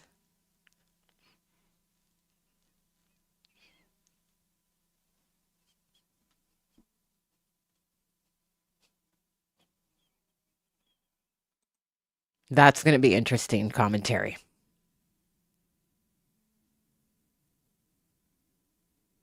That's going to be interesting commentary. John Denton is going to be like, what the fuck? All I said was... And then you feel like you have to put me in your lawsuit. I'm sorry, Mr. Denton. I'm respect. But that shit's going to be funny. And I'm so sorry, because it's not fair. But he's a bitch-ass motherfucker. Okay? And he's not playing fair.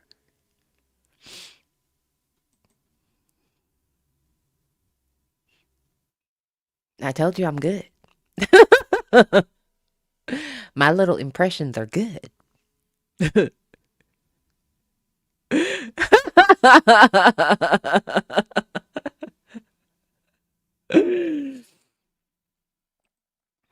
Fuck him.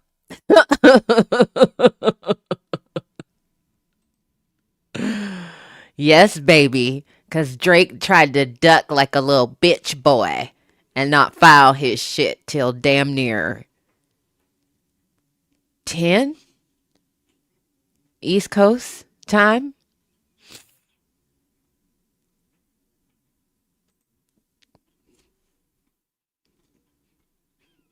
I'm funny. What?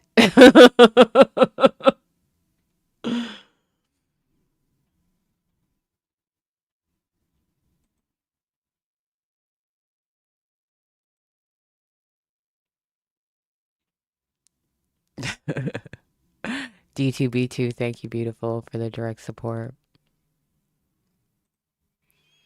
You hear how loud that shit is, right? I never have my fucking notifications on. This is what this motherfucker had me all fucked up today. The fuck, Drake? Your strategy is ass. It's insulting.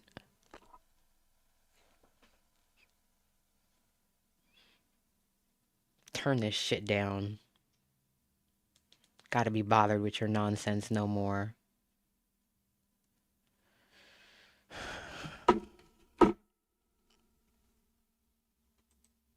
That's one of my favorite reactions. It's so good.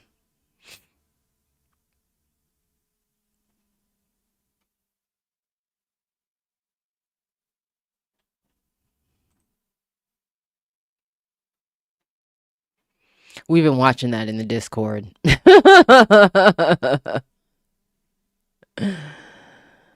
We've been watching that in the Discord. If y'all signed up for the email list, put a little book emoji in the chat. Because I will be checking. So don't bullshit me.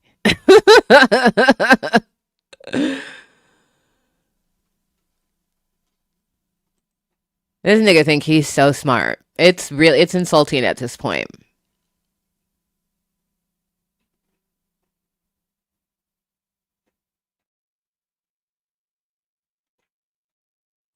That's another one. Princey's allergies. As the season changes, he's very sneezy.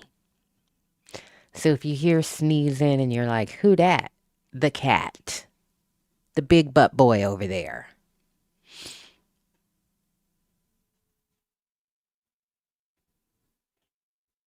Oh.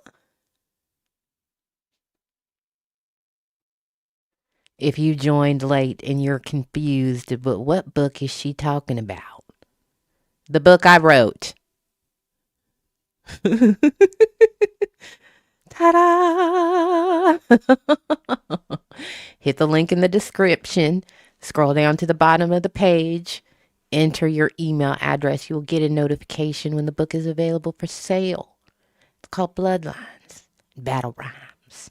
How a Rap Beef Became a Cultural Reckoning. That's the book.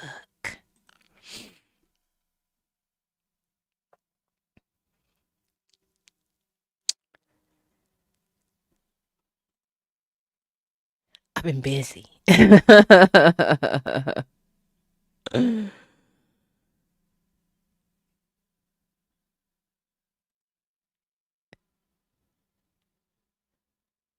Yes. His reaction to hearing Dear Adonis is so visceral. He's so appropriately bothered by that song as a father. So appropriately bothered.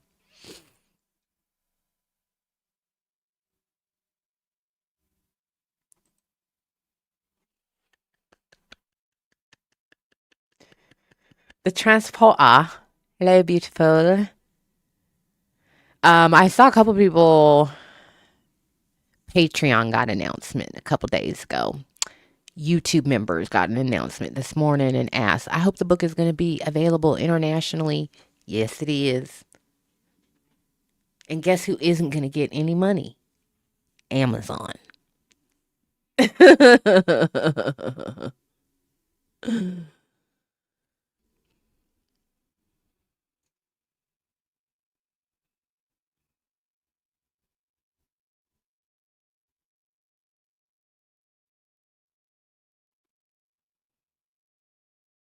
They're not taking my hard-earned ass fucking money.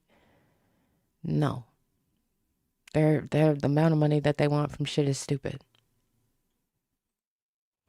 Now, I'll say this, signed copies for international, we're gonna have to wait until we make the the print goal. So initially, signed copies will only be available in the US, but later on they will be available a very select few.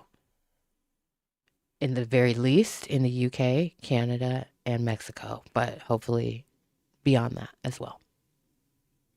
South Africa, etc.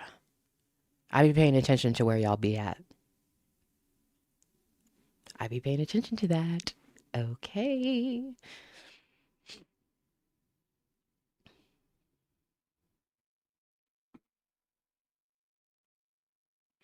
D2B2, your enemy talking to your kid about how much of a piece of shit you are is actually an insane angle. It's... Oh, God. You want to talk about going down rabbit holes? Writing this damn book. That's all I've done is gone down rabbit holes about the sequencing of events and the lyrics and the implications of everything. And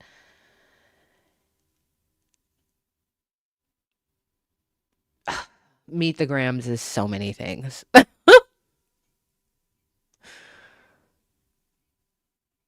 It's so many fucking things. That's so funny. Let me open this window. It's hot as hell in here. Now, don't go freaking out just because I'm opening the window. You don't have to jump around. Yeah, you stay right there in your little hammock. Oh god, that air feels good.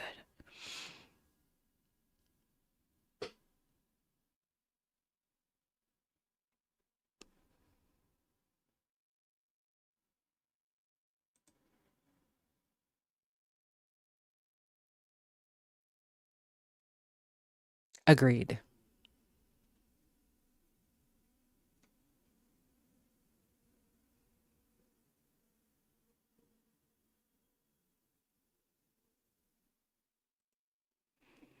LC Drake stands for harassing Whitney. At one point, I think she had to limit comments. Dot also had to double security on his family because of threat, and Drake is feeling threatened.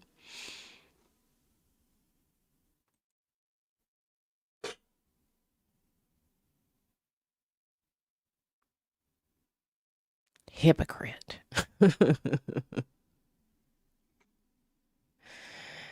1988 Jeffy. He gave Adonis real advice though. Brutal but real. But yeah, brutal but real. And then told him, if you don't understand this now, just play it when you're 18, which really means I'll be here for you. Don't worry. When you're 18 and you can make your own decisions about who's you fuck with, I'll be here. Hit me up.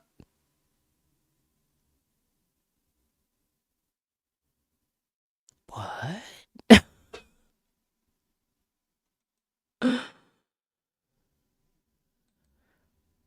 We got to make that print sale go first.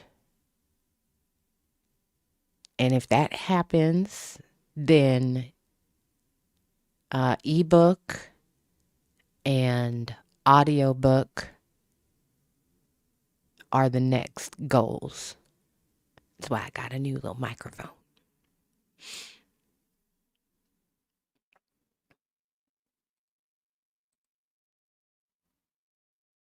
Cody Monsoon, damn, that's actually fucking cold as hell.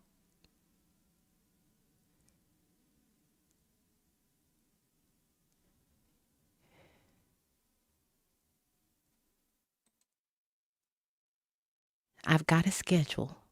I'm not going to deviate from the schedule. Is that going to happen at some point in time? Where I read an excerpt from the book? Yes. Tonight? No. But I appreciate your enthusiasm. Funnily enough, I was listening to an e-reader read it last night. And you know how there are different voices that you can choose from? I chose a general UK accent. And I don't necessarily think the book is like humorous.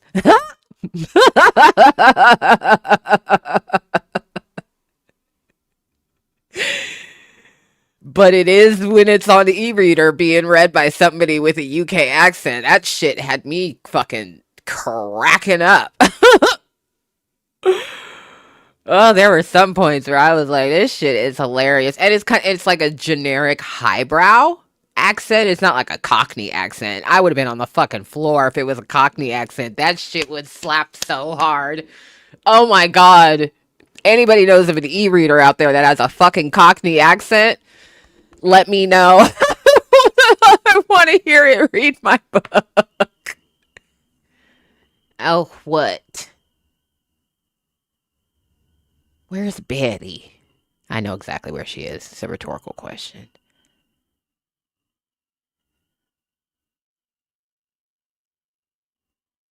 You got about fucking 15.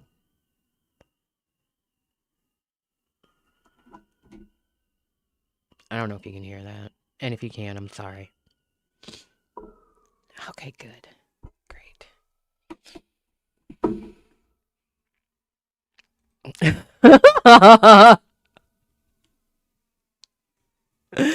It's so funny.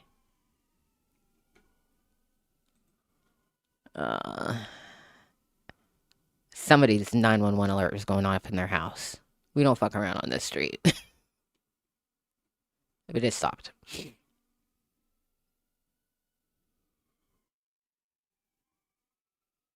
And now there's a bunch of sirens going by, but they're not coming here.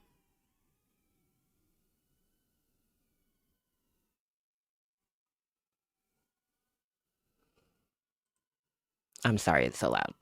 I live in the hood. Good morning, Donze. And I need this window open. It's hot as hell in this room.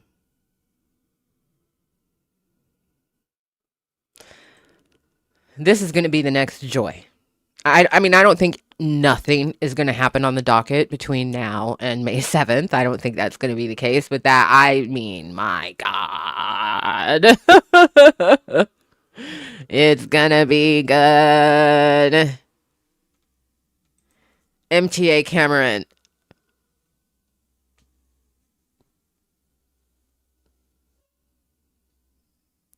Yeah, he really thinks it was all about him. Everything is about him.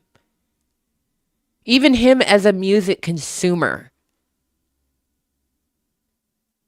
That he added that in the lawsuit. Not just him as an artist missing out on streams because Kendrick got so many, but him as a consumer. He was cheated as a consumer of music.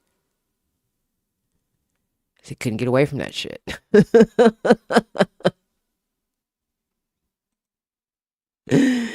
He said, Siri, play ABBA. And ABBA said, Not Like Us by Kendrick Lamar.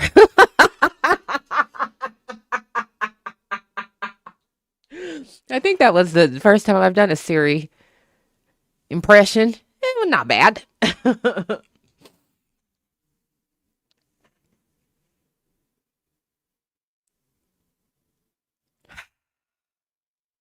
Such a bitch.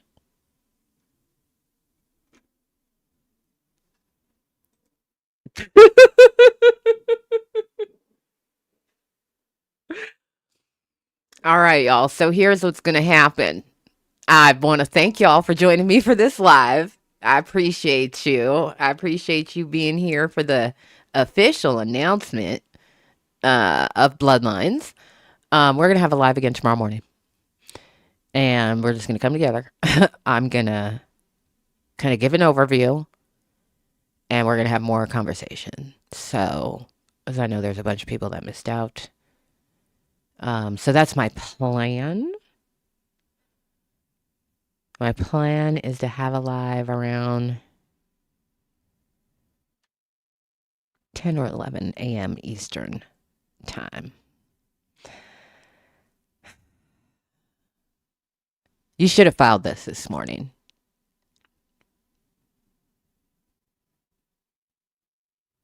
You sad, sad, sad little man.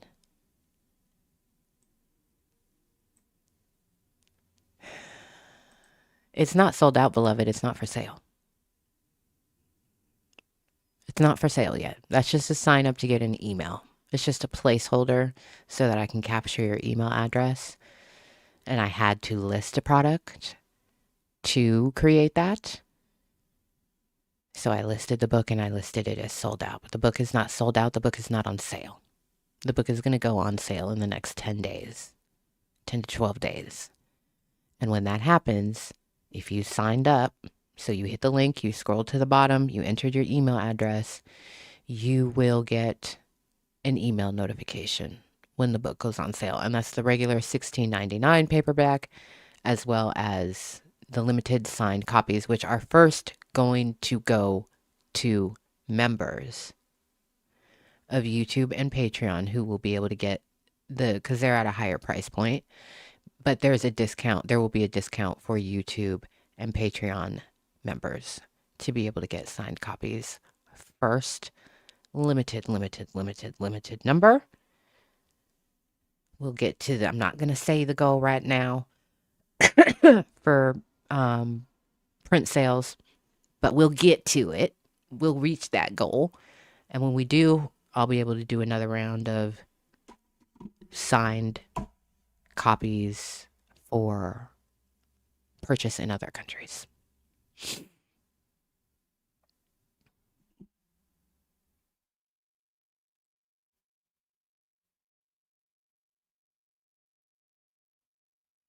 People do what works for them. So share this live. Like it on your way out if you haven't liked it yet.